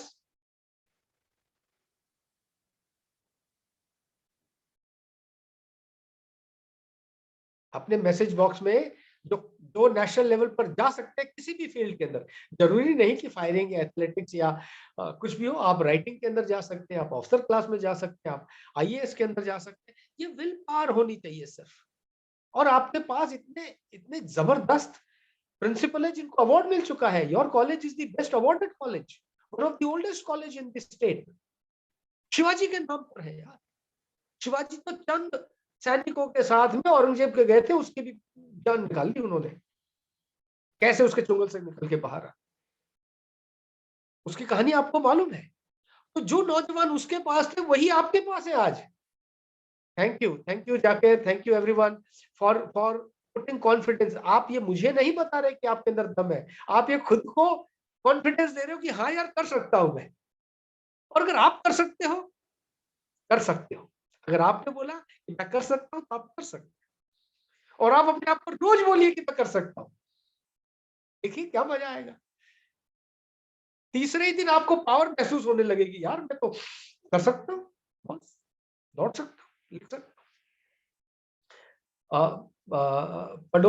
पडोले पाटिल, आपका हाथ रेज कर रहे हो, क्वेश्चन लिख लीजिए, थोड़ी देर बाद में बात करेंगे। मेरे पास कितना समय और है आप बता दें, उस मुताबिक मैं 1:27 हो गया है। So I'll speak for another 15 minutes, give you some more insights. और मैं आपको यूएस की बात बता रहा था, आरओटीसी की। वहां के चाहे ब्यूरोक्रेसी हो, चाहे वहां की पॉलिटिकल लीडरशिप हो, वहां के जो जुडिशरी है वो हो, आर्मी नेवी एयरफोर्स हो, हर फील्ड के सीनियर ऑफिसर्स ज्यादातर आरओटीसी से। जो आरओटीसी की ट्रेनिंग है वो इतनी सख्त और जबरदस्त है, जैसे हम करते हैं वैसी ही है, लेकिन उन्होंने उस ढांचे को बहुत अच्छा बना रखा है, इफेक्टिव बना रखा है। हमारी डेमोक्रेसी में हम कई दफे ढीले हो जाते हैं, अच्छा करना उसकी मर्जी है, ना करे तेरी मर्जी। तो जब हम ढीला हो जाते हैं, तब जब वो अनुशासन हमारा ढीला हो जाता है ना, तो यूनिटी और डिसिप्लिन के अंदर एक पहलू तो हमारा कमजोर हो गया। और यूनिटी अगर रखते हैं कि अपने कॉलेज में यूनिटी रहेगी, हमारा कॉलेज टॉप करेगा, हमारे नौजवान कैडेट्स ABCD अच्छा करेंगे, वो बनी यूनिटी। और उस टारगेट को, ऑब्जेक्टिव को हासिल करने के लिए जब हम अनुशासित होकर के काम करेंगे, टॉप क्लास काम होगा। There is absolutely no doubt in my mind that we all shall excel. We shall excel. And with you, a lot of my NCC cadets from other places, Uttar Pradesh, Uttarakhand वगैरह से बहुत सारे नौजवान आज जुड़े हुए हैं। बहुत सारे नॉन एनसीसी के नौजवान भी मेरे साथ आपके लाइन पर जुड़े हुए हैं। मैंने अपने इंस्टा के ऊपर आपका लिंक शेयर किया था, और बहुत सारे लोग जुड़े हुए हैं जो कि आज के इस बातचीत का आनंद ले रहे होंगे। कोई सजेशन, सुझाव होता है तो आप जरूर अपने चैट बॉक्स में डालते रहिएगा। I will keep noting down. I'm getting lot of yeses. Dhyaneshwar, जाकर या गजानन, थैंक यू। ये आप अपना जो कॉन्फिडेंस दिखा रहे हैं अपने आप के अंदर, ये बहुत बड़ी बात है। तो अगर यूएस के अंदर इसका हो सकता है, यूके के अंदर, इंग्लैंड वालों ने भी थोड़ा वो एनसीसी को वॉलंटरी कर दिया है। पहले वहां भी ऐसे होता था, पर अभी वॉलंटरी कर दिया है कि जो लड़का लड़की ज्वाइन करना चाहे वो आ जाए और ट्रेनिंग लेकर के चला जाए, और उसके बाद वो सेना में जाना चाहता है या कहीं और जाना चाहता है, वो उसके ऊपर है। हमने भी यही रखा हुआ है कि हम काबिलियत बना देंगे, नौजवान को तैयार कर देंगे, फिर नौजवान क्या करेगा ये उसके ऊपर निर्भर है। और हमने डेमोक्रेसी के लिहाज से ये बोला है, पर मैं समझता हूं कि यहाँ पे हमारे रिपब्लिक डे, कॉन्स्टिट्यूशन की बातें बीच में आ जाती है, जहां हमें अपने फंडामेंटल राइट्स और ड्यूटीज का अगर हम ध्यान करें तो हमारा यही मुद्दा एनसीसी का बहुत अच्छा बन जाएगा, और भी अच्छा बन जाएगा। वो कैसे? कॉन्स्टिट्यूशन, रिपब्लिक डे हम समझ गए, हमको ये भी समझ गए यूनिटी डिसिप्लिन से कैसे काम होगा, हमको ये भी समझ गए कि हर डिपार्टमेंट के जॉब के अंदर 2% से 5% रिजर्वेशन कोटा सिर्फ एनसीसी वालों का है। आर्मी, नेवी, एयरफोर्स में भर्ती होने के लिए सिर्फ आपको फिजिकली और मेडिकली फिट होने की जरूरत है, आपका रिटन एग्जाम ही माफ है। ऑफिसर बनने के लिए आप डायरेक्टली एसएसबी के लिए जा सकते हैं। तो इतनी बड़ी सुविधा इस डेमोक्रेटिक कंट्री में आपके पास में है, इसका लाभ उठाना चाहिए। लाभ कैसे उठा सकते हैं, इसके ऊपर हमें गौर करना है कि जो एसएसबी के लिए जा रहे हैं उन नौजवानों को हमको ऑफिसर क्वालिटीज के बराबर लाना पड़ेगा यार, छोड़ना नहीं है। आपने देखे जो कैडेट्स हैं और जो लेफ्टिनेंट्स हैं, प्रिंसिपल साहब है, सारे प्रोफेसर्स जो हैं, all of you know it कि मिलिट्री ऑफिसर की क्वालिटीज क्या होंगी। तो हमने जो एनसीसी के कैडेट्स चुनिंदा है जिनको हम तैयार कर रहे हैं, उनको थोड़ा सा और ट्रेनिंग दे करके उसका लेवल अच्छा लाना है। आपकी बोलचाल की भाषा मराठी है, आपका सिलेबस हिंदी मराठी के अंदर है, और जो सीनियर ले ग्रेजुएशन पोस्ट ग्रेजुएशन का सारा सिलेबस है वो अंग्रेजी के अंदर है। ऐसा ही है ना? तो थोड़ा सा कॉन्ट्राडिक्शन है कि मैं सोचता मराठी में हूं शिवाजी की तरह, लिखता और बोलता मराठी के अंदर अच्छा हूं, लेकिन मेरा एग्जाम इंग्लिश के अंदर हो रहा है। तो मुझ में नॉलेज है, आप में नॉलेज है, लेकिन आप उसको अंग्रेजी के अंदर एक्सप्रेस नहीं कर पाते। You are unable to express your capability in the language in which you are studying. अगर आपका पढ़ने की मेन लैंग्वेज इंग्लिश है, और आजकल सारी किताबें तकरीबन इंग्लिश है, इसलिए क्या निष्कर्ष निकला? What is it that I'm trying to say? कि इंग्लिश की इंपॉर्टेंस है, ये हमारी मातृभाषा नहीं है, लेकिन ये इंटरनेशनल लैंग्वेज है। जब हम फॉरेन जाते हैं तो लोग बाग हमसे हिंदी में या मराठी में नहीं बात करते, हम उनसे इंग्लिश में बात करते हैं। And therefore one of the important aspects for us to improve and be of help to the nation building is to learn good English. मैं प्रिंसिपल साहब से और कैप्टन प्रशांत साहब से रिक्वेस्ट करूंगा कि please include English in your daily speaking life. English speaking के बहुत सिंपल तरीके हैं जिनको कि लागू कीजिए, and your cadet should be able to speak English very fluently, better than me. And they are all young, they're all very bright students, they can learn very fast. You just have to tell them तरीका। अगर तरीका दे दिया ना, फिर देखो नहीं छोड़ते किसी को। मराठे तो अपनी जिद के लिए प्रसिद्ध है, जो ठान लिया वो करना है, तो आज ये ठान लो। Yes, Ratan, I like your statement. He said true freedom is impossible without a mind made free by discipline. Your mind has to become free. सोचो, free will. कुछ भी सोचो, कुछ भी लिखो, उसको एक्सप्रेस करो, आपस में डिस्कस करो, कोई भी सब्जेक्ट लेकर के बात करना शुरू करो। जब हम नेशन बिल्डिंग बोलते हैं ना, हमने कोई पहाड़ नहीं खड़ा करना देश के लिए यार, हमने सब खुद को मजबूत बनाना है। That is the biggest nation building. If you improve your personality, if you improve yourself in just one field, किसी भी एक फील्ड के अंदर आप तय कर लो, वो फील्ड आपका बेस्ट होना चाहिए, चाहे वो दौड़ है, चाहे रीडिंग है, चाहे राइटिंग है। Yes, I like what Chandrakant has said. Very well, excellent. When you start your day with a determination, things get done. What Chandrakant says, get up with determination and go to bed with satisfaction. Fabulous. सुबह उठते ही बोलो कि आज मैंने ये करना है, और सोने से पहले आनंद आना चाहिए कि आह कर दिया, मजा आ गया।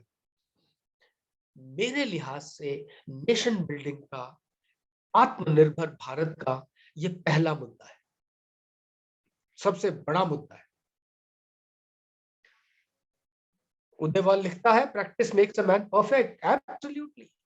आप रोजाना अंग्रेजी का अखबार लो, अपनी इंग्लिश की बुक लो, एक चैप्टर को जोर जोर से पढ़ो। This republic day we shall work in the constitution ABCD। आधा घंटे बोलो अंग्रेजी। कहां जाएगी अंग्रेजी? It has to come into your mind and 7वें दिन आप बोलने लगेंगे। Please start doing it. So that is one thing that I want to stress on as part of nation building lessons. The first thing is to make yourself strong in any one field, जो भी field आपका है। Number 2, जो भी आपका field है उसमें आपने स्ट्रॉन्गेस्ट बनना है। हर बच्चा पांडव है, हर नौजवान के अंदर अलग काबिलियत है। 5 पांडव 5 अलग अलग विद्याओं के महारथी थे। आपस में कोई कंपटीशन नहीं था अर्जुन के साथ में कि मैं धनुर्धर ही बनूंगा। भीम ने अपना फील्ड चुना, वो सब विश्व का सबसे बड़ा गदाधारी था। युधिष्ठिर अपने आप में बहुत महान व्यक्ति थे। सबकी काबिलियत अलग अलग है, हमने अपनी काबिलियत पहचाननी है, उस काबिलियत में सक्षम होना है। यही नेशन बिल्डिंग का सबसे बड़ा रूल है। बहुत सारे नौजवान मेरे पास अप्रोच करते हैं, एनसीसी के कैडेट्स में बहुत सारे हैं कि सर नौकरी दिला दो, तैयारी करवा दो। कितने दिन, किस किस पर निर्भर रहोगे? ये 2 साल आत्मनिर्भर के बारे में कहा है भारत ने। हम कहते हैं भारत आत्मनिर्भर होगा, मैं आत्मनिर्भर नहीं होगा। अरे दोस्तों, भारत तभी होगा जब मैं कहूं मैं आत्मनिर्भर, मैं मुझ पर निर्भर, मैं किसी और पर निर्भर नहीं। बहुत सारे नौजवान हैं एनसीसी के अंदर जो गरीब परिवारों से आते हैं। अमीर परिवारों के बच्चे एनसीसी आते ही नहीं, या आते हैं तो बहुत पैशन से आते हैं। लेकिन देखा गया है कि ज्यादातर नौजवान गांवों से, छोटे कस्बों से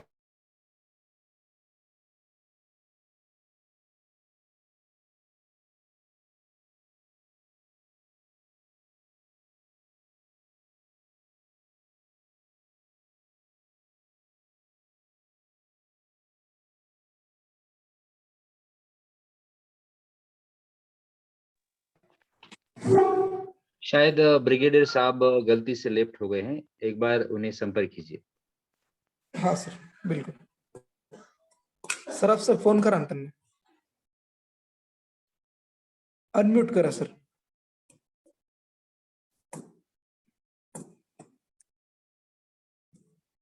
कनेक्शन लॉस झाल्यामुळे अडचण येत आहे।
कॉल केला का सर त्यांना? हॅलो हॅलो सराफ सर, हा कॉल केला, हा कॉल केला सर। हा हॅलो, जॉईन होतो, एकच मिनिट। ओके। कनेक्शन लूजच्या कारणानं थोडा अडचण आली होती सर, लवकरच जॉईन होतील। कनेक्टिव्हिटी प्रॉब्लेम काहीतरी।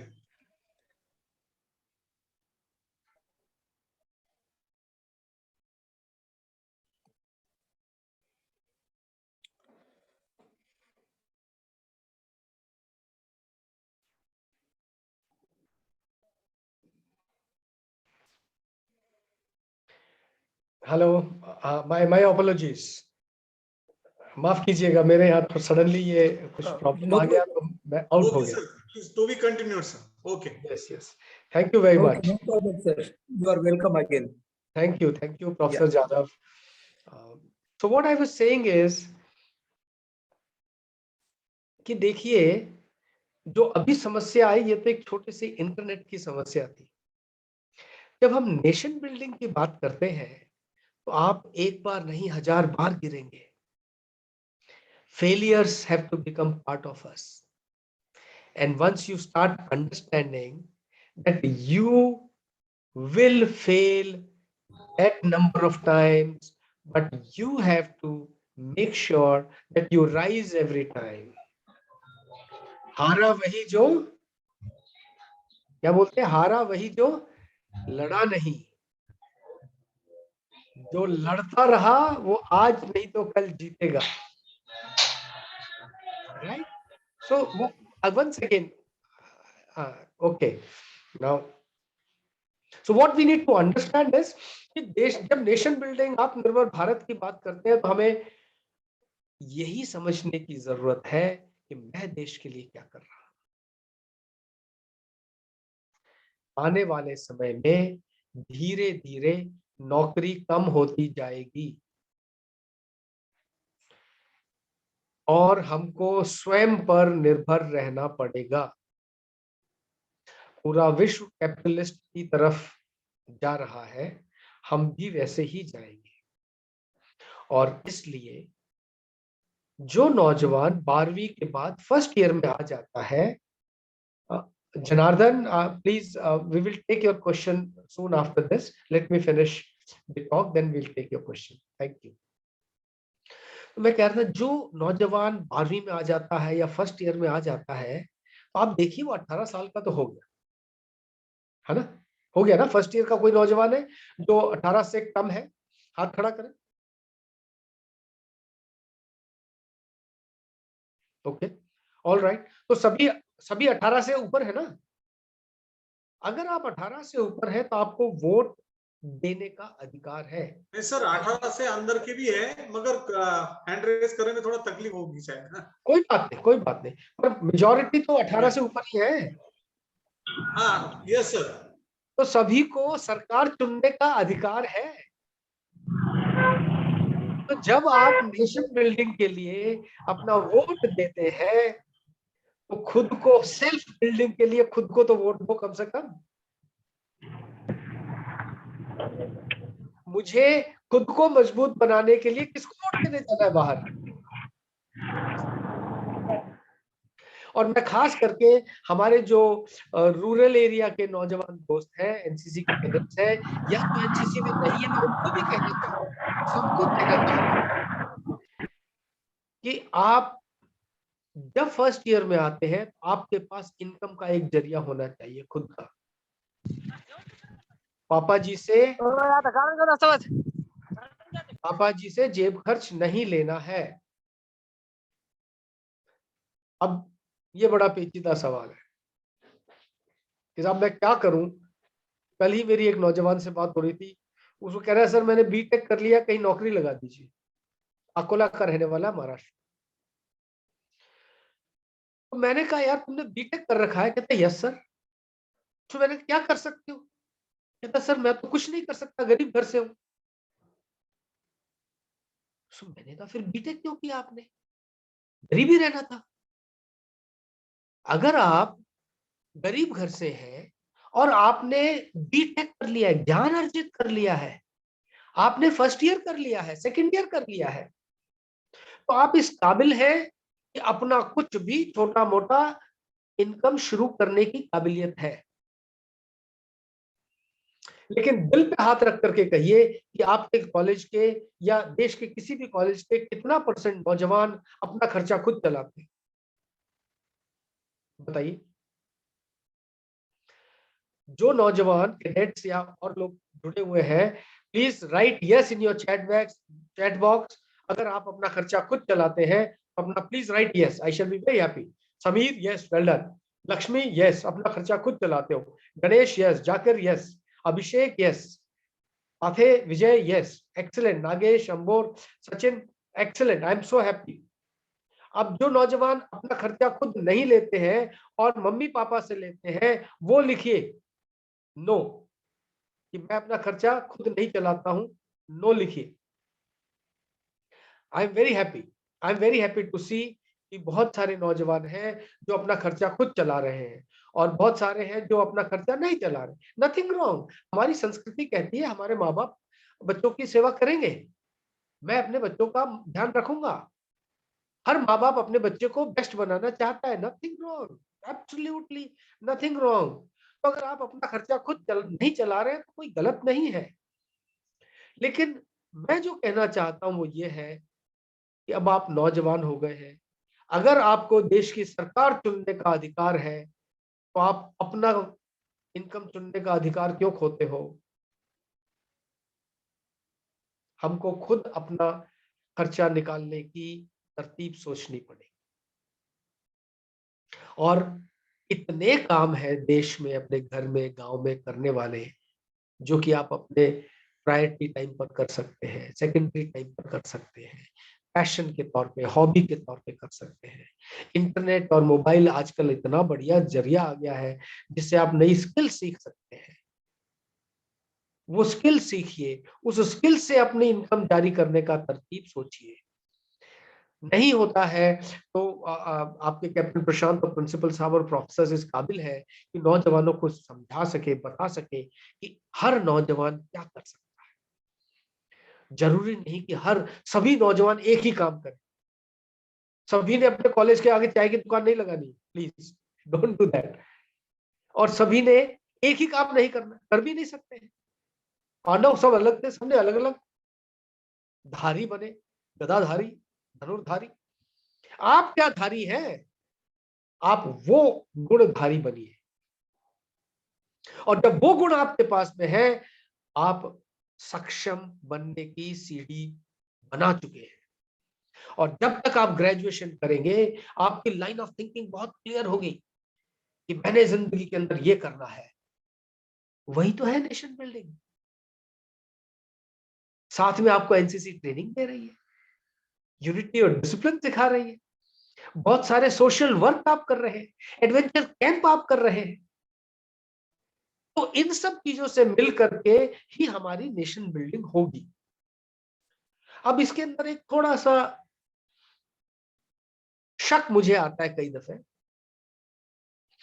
कि क्या नौजवान कैडेट को अपने भरोसे छोड़ दिया जाए कि तुम अपना तैयारी करो, क्योंकि वो वोट देने का अधिकार रखता है, तो अपना खुद का खर्चा चलाने का काम भी करे, खुद की शिक्षा भी करे, खुद का कोई भी हॉबी को पैशन बनाए, उसको बिजनेस बनाए या कोई काम दिलाए। और जो आईएएस बनना चाहते हैं, मिलिट्री में आना चाहते हैं, फैशन डिजाइनर बनना चाहते हैं, हीरो हीरोइन बनना चाहते हैं, यस, बाय ऑल मीन्स।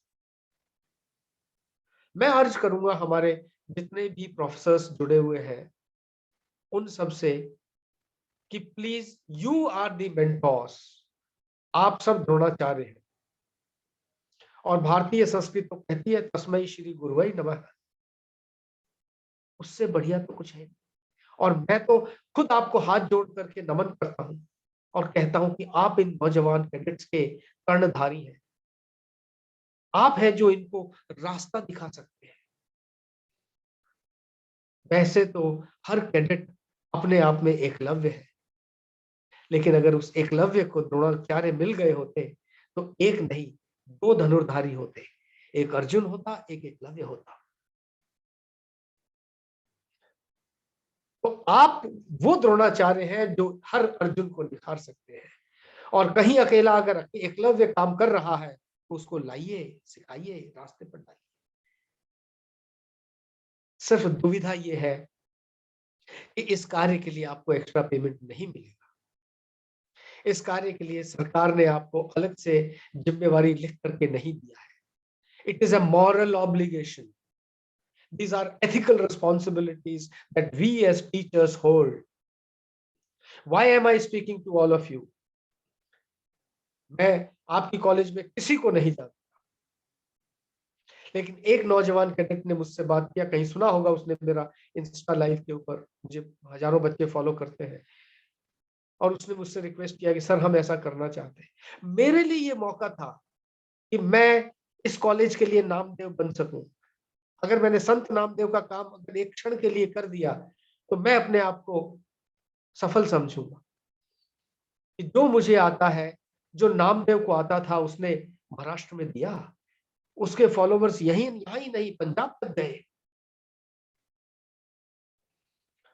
तो ये जो शिक्षा और संस्कृति का आदान प्रदान है, the exchange of knowledge, wisdom, interaction with the next generation is very essential. अगर मैं नहीं करूंगा तो कौन करेगा? मैं ये समझता हूं, मैं अपने लिए समझता हूं कि मैं अगली जनरेशन को, एनसीसी कैडेट्स को कैसे नेशन बिल्डिंग में सपोर्ट कर सकता हूं। आप as a teacher, as a professor, as a guru, as Dronacharya, how can you help these cadets? And not only these cadets, all students, boys and girls of your college, they are all adults. इनमें से कोई लड़का ऐसा नहीं है जो समझता नहीं है, कोई लड़की ऐसी नहीं है जो समझती नहीं है। सब ऊंच नीच समझते हैं। कोई ऐसा लड़का है या लड़की है जो आज अटेंड कर रहा है और ऊंच नीच समाज की नहीं समझते हैं? Please right yes. जो नहीं समझता है वो जरा एंट्री करो, लिखो कि मैं नहीं समझता हूं। कोई यस नहीं आया। अब लिखिए, कौन ऐसा नौजवान है, कैडेट है, जो सांसारिक ऊंच नीच को समझता है, अपनी जिम्मेवारी समझता है? लिखिए यस।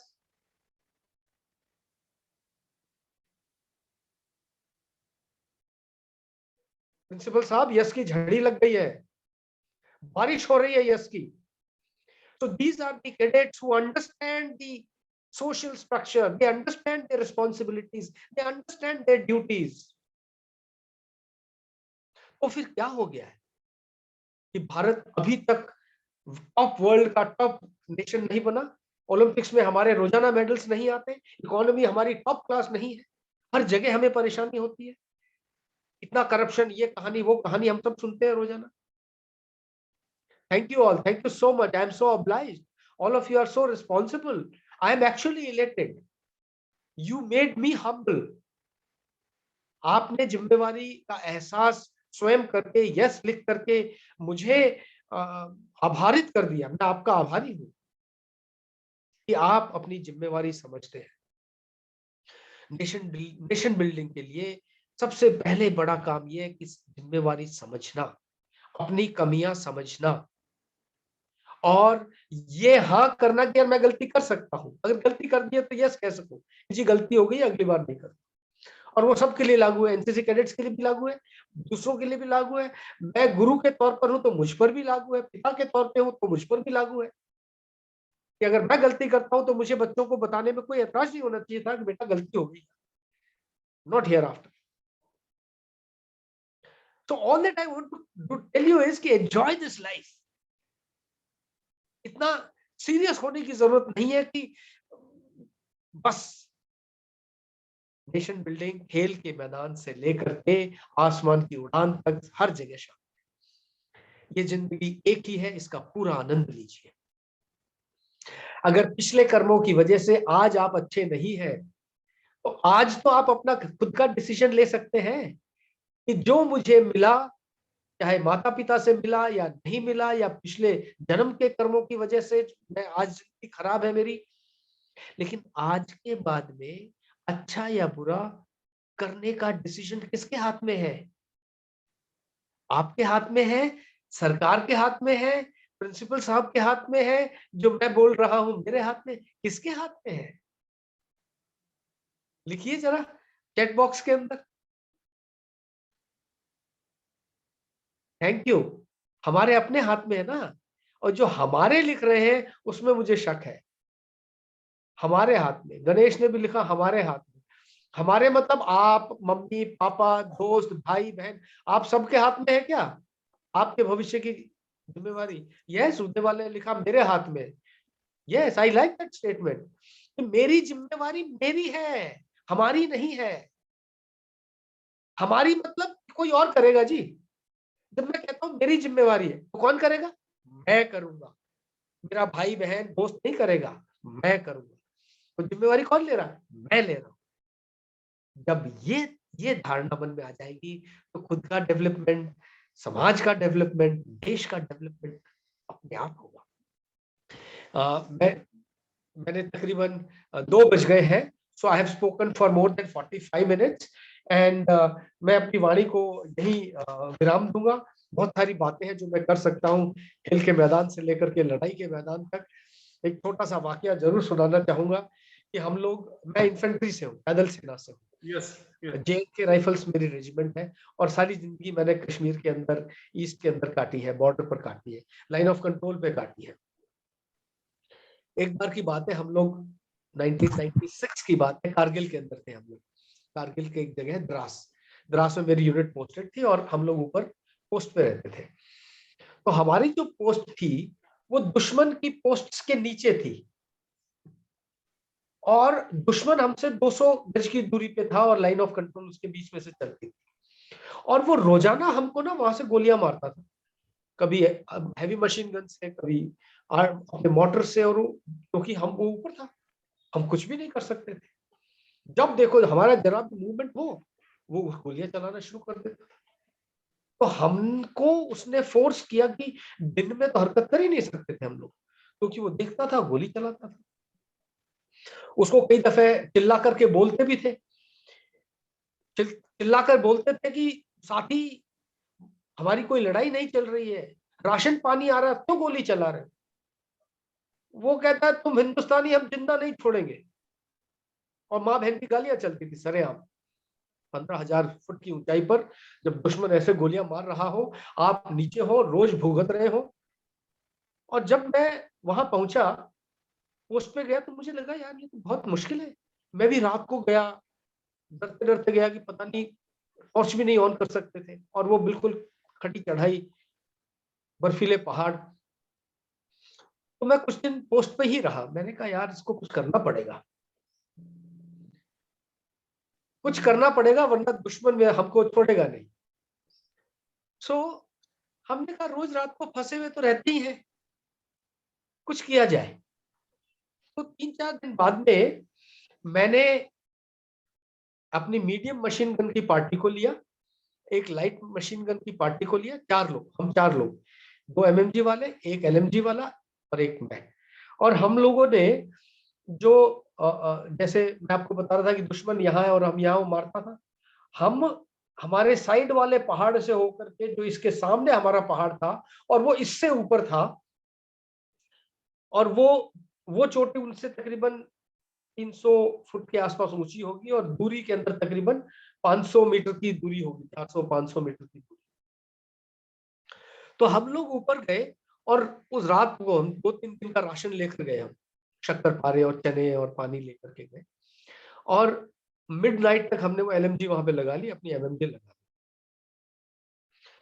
जब अगले दिन सुबह हुई तो हमको दुश्मन की पोस्ट नीचे दिखाई दे रही थी। जैसे दुश्मन पहले हमें देखता था, अभी मैं दुश्मन को वैसे देखता था। और जब दुश्मन ने हरकत किया, अपने सुबह बॉटल परेड से लेकर के और ब्रेकफास्ट परेड के लिए जब उनके जवान निकलने शुरू हुए, तो हमने उनको लपेटना शुरू किया। MMG लगाई, LMG लगाई, ठोका दबा। अब उसको समझ में ना आया कि क्या हुआ, तो उसने चिल्लाना शुरू किया, साथी क्यों फायर कर रहे हो, क्यों मार दिया हमारे जवानों को। तब फिर मैंने कहा जब हम तेरे को रिक्वेस्ट करते थे तब क्या हुआ, तब तो हमको चेपता था, आज जब मैंने रगड़ दिए तो तेरे को तकलीफ हो रही है। और 2 दिन हमने उनको हिलने नहीं दिया वहां से। तीसरे दिन हमारा भी राशन खत्म हो रहा था, और जब हमने उनको जबरदस्त रगड़ दिया, तब हमने तय किया, और मैंने उसको बोला मैं यहीं बैठा रहूंगा और आज शाम को मैं और मेरे जवान नीचे उसी पोस्ट के ऊपर वॉलीबॉल खेलेंगे। अगर तुमने गोली चलाई, मैं ऊपर बैठा तुमको छोड़ूंगा नहीं। और शाम को हम वॉलीबॉल खेले, कोई गोली नहीं चली, क्योंकि उसको पता चला। अब ये इस छोटे से हादसे से मैं क्या बताना चाह रहा हूं आपको, ऐसा नहीं है कि मेरी फटी हुई नहीं थी, मेरी भी बहुत जान निकली हुई थी। क्योंकि ऐसा कुछ करने के लिए आपको हिम्मत के अलावा हालात समझने की जरूरत होती है। लेकिन ऐसे हालात में जबकि आप रोजाना पिट रहे हो, कुछ तो रास्ता निकालना पड़ेगा ना। अब मैं इसी इंसिडेंट को आपकी जिंदगी पे शामिल करूं कि आप सब नौजवान हैं, ग्रेजुएशन कर रहे हैं और अमीर घर से हैं चाहे गरीब घर से हैं, और कल आपने कुछ ना कुछ करना है, चाहे नौकरी करें, बिजनेस करें, खेती करें, कुछ भी करें, लेकिन करना आपने है। मेरा काम मैंने, आपका काम आपने, इंडिविजुअल आपने करना है। तो क्या करना पड़ेगा इन हालात से? जो डेमोक्रेसी के हालात हैं, समाज के हालात हैं, उनसे बाहर निकल करके मुझे कोई तरकीब सोचनी पड़ेगी कि इन हालातों से मैं ऊपर जाकर के गोली चला सकूं, ऊपर जाकर के मैं इनको हल निकाल सकूं, अपनी इनकम का जरिया, अपनी नौकरी का जरिया, अपने बिजनेस का जरिया, अपनी पढ़ाई का जरिया, ये कुछ ना कुछ कर सकूं। अगर ये किया तो मैं सफल हूं, अदरवाइज मैं सफल होना बड़ा मुश्किल है। अगर ये छोटी सी बात आपको समझ गई है तो मैं अपनी बात को यहीं विराम देता हूं और आप सबको एक बार फिर 26 जनवरी की बहुत बहुत बधाई। मी जीवन राजपुरोहित आलेल्या माझ्या सर्व तरुण मित्र मैत्रिणींना प्रजासत्ताक दिनाच्या हार्दिक शुभेच्छा देतो।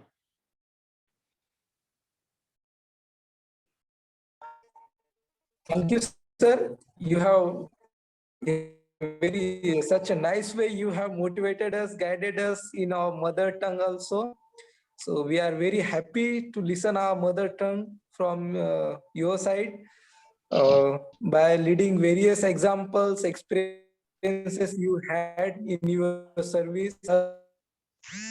So now I request a convener of our college, Dr. Jayan Bobde sir, to propose vote of thanks. Over to Bobde sir. Chandu, Chandrakant cadet. हाँ सर. काही क्वेश्चन आन्सर विचारायचे असतील तर एक दोनच कोणी विचारू शकतात, काही महत्त्वाचे असतील तर. अच्छा. So as we got permission from our ANO side and from our chief guest also, if any cadet is interested in interaction session, they can ask some question to our chief guest. Please raise their hand. They can unmute themselves and they can directly. Yes. Janardhan. Okay, just one or two cadets are only. Janardhan, please. Yes.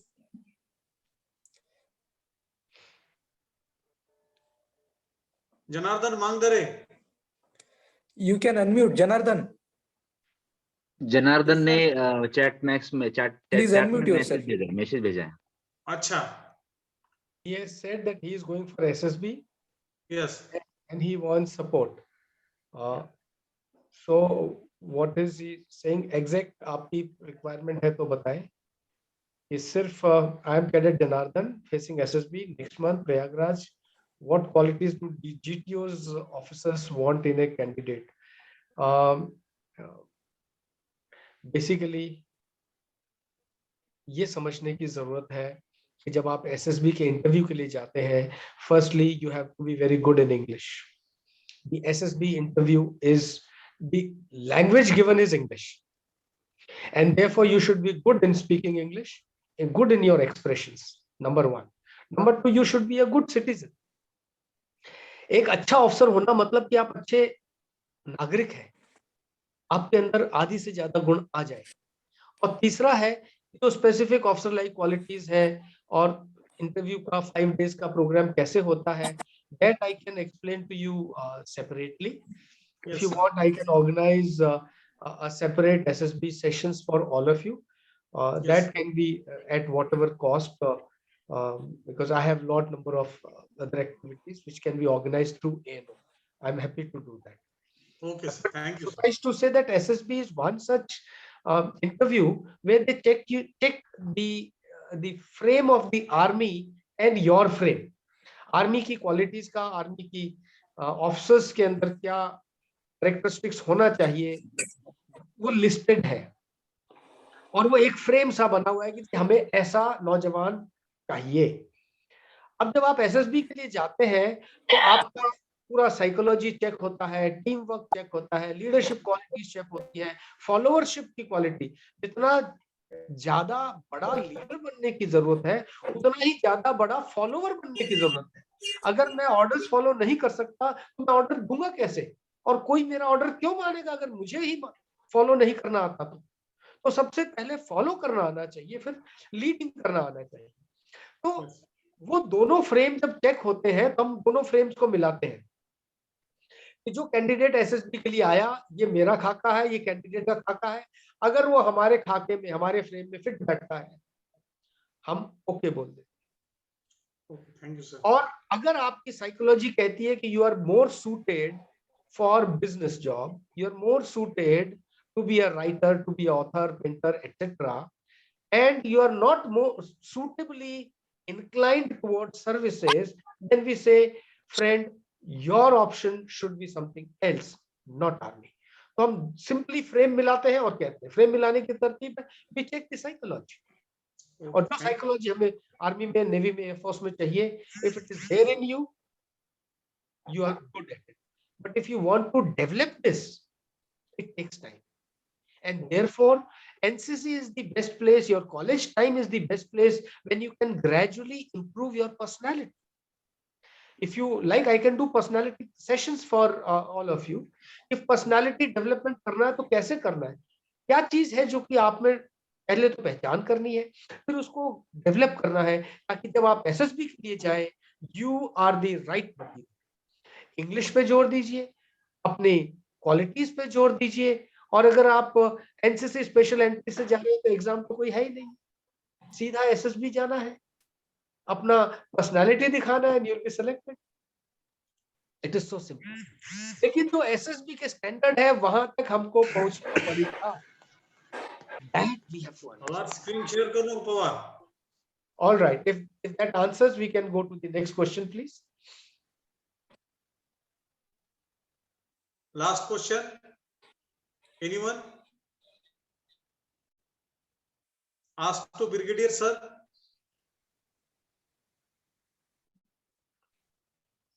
Chandrakant. Chandrakant. Can you hear me, Chandrakant?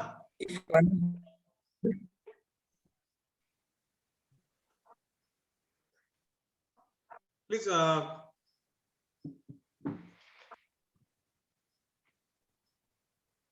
Over to Bobde sir, Chandrakant.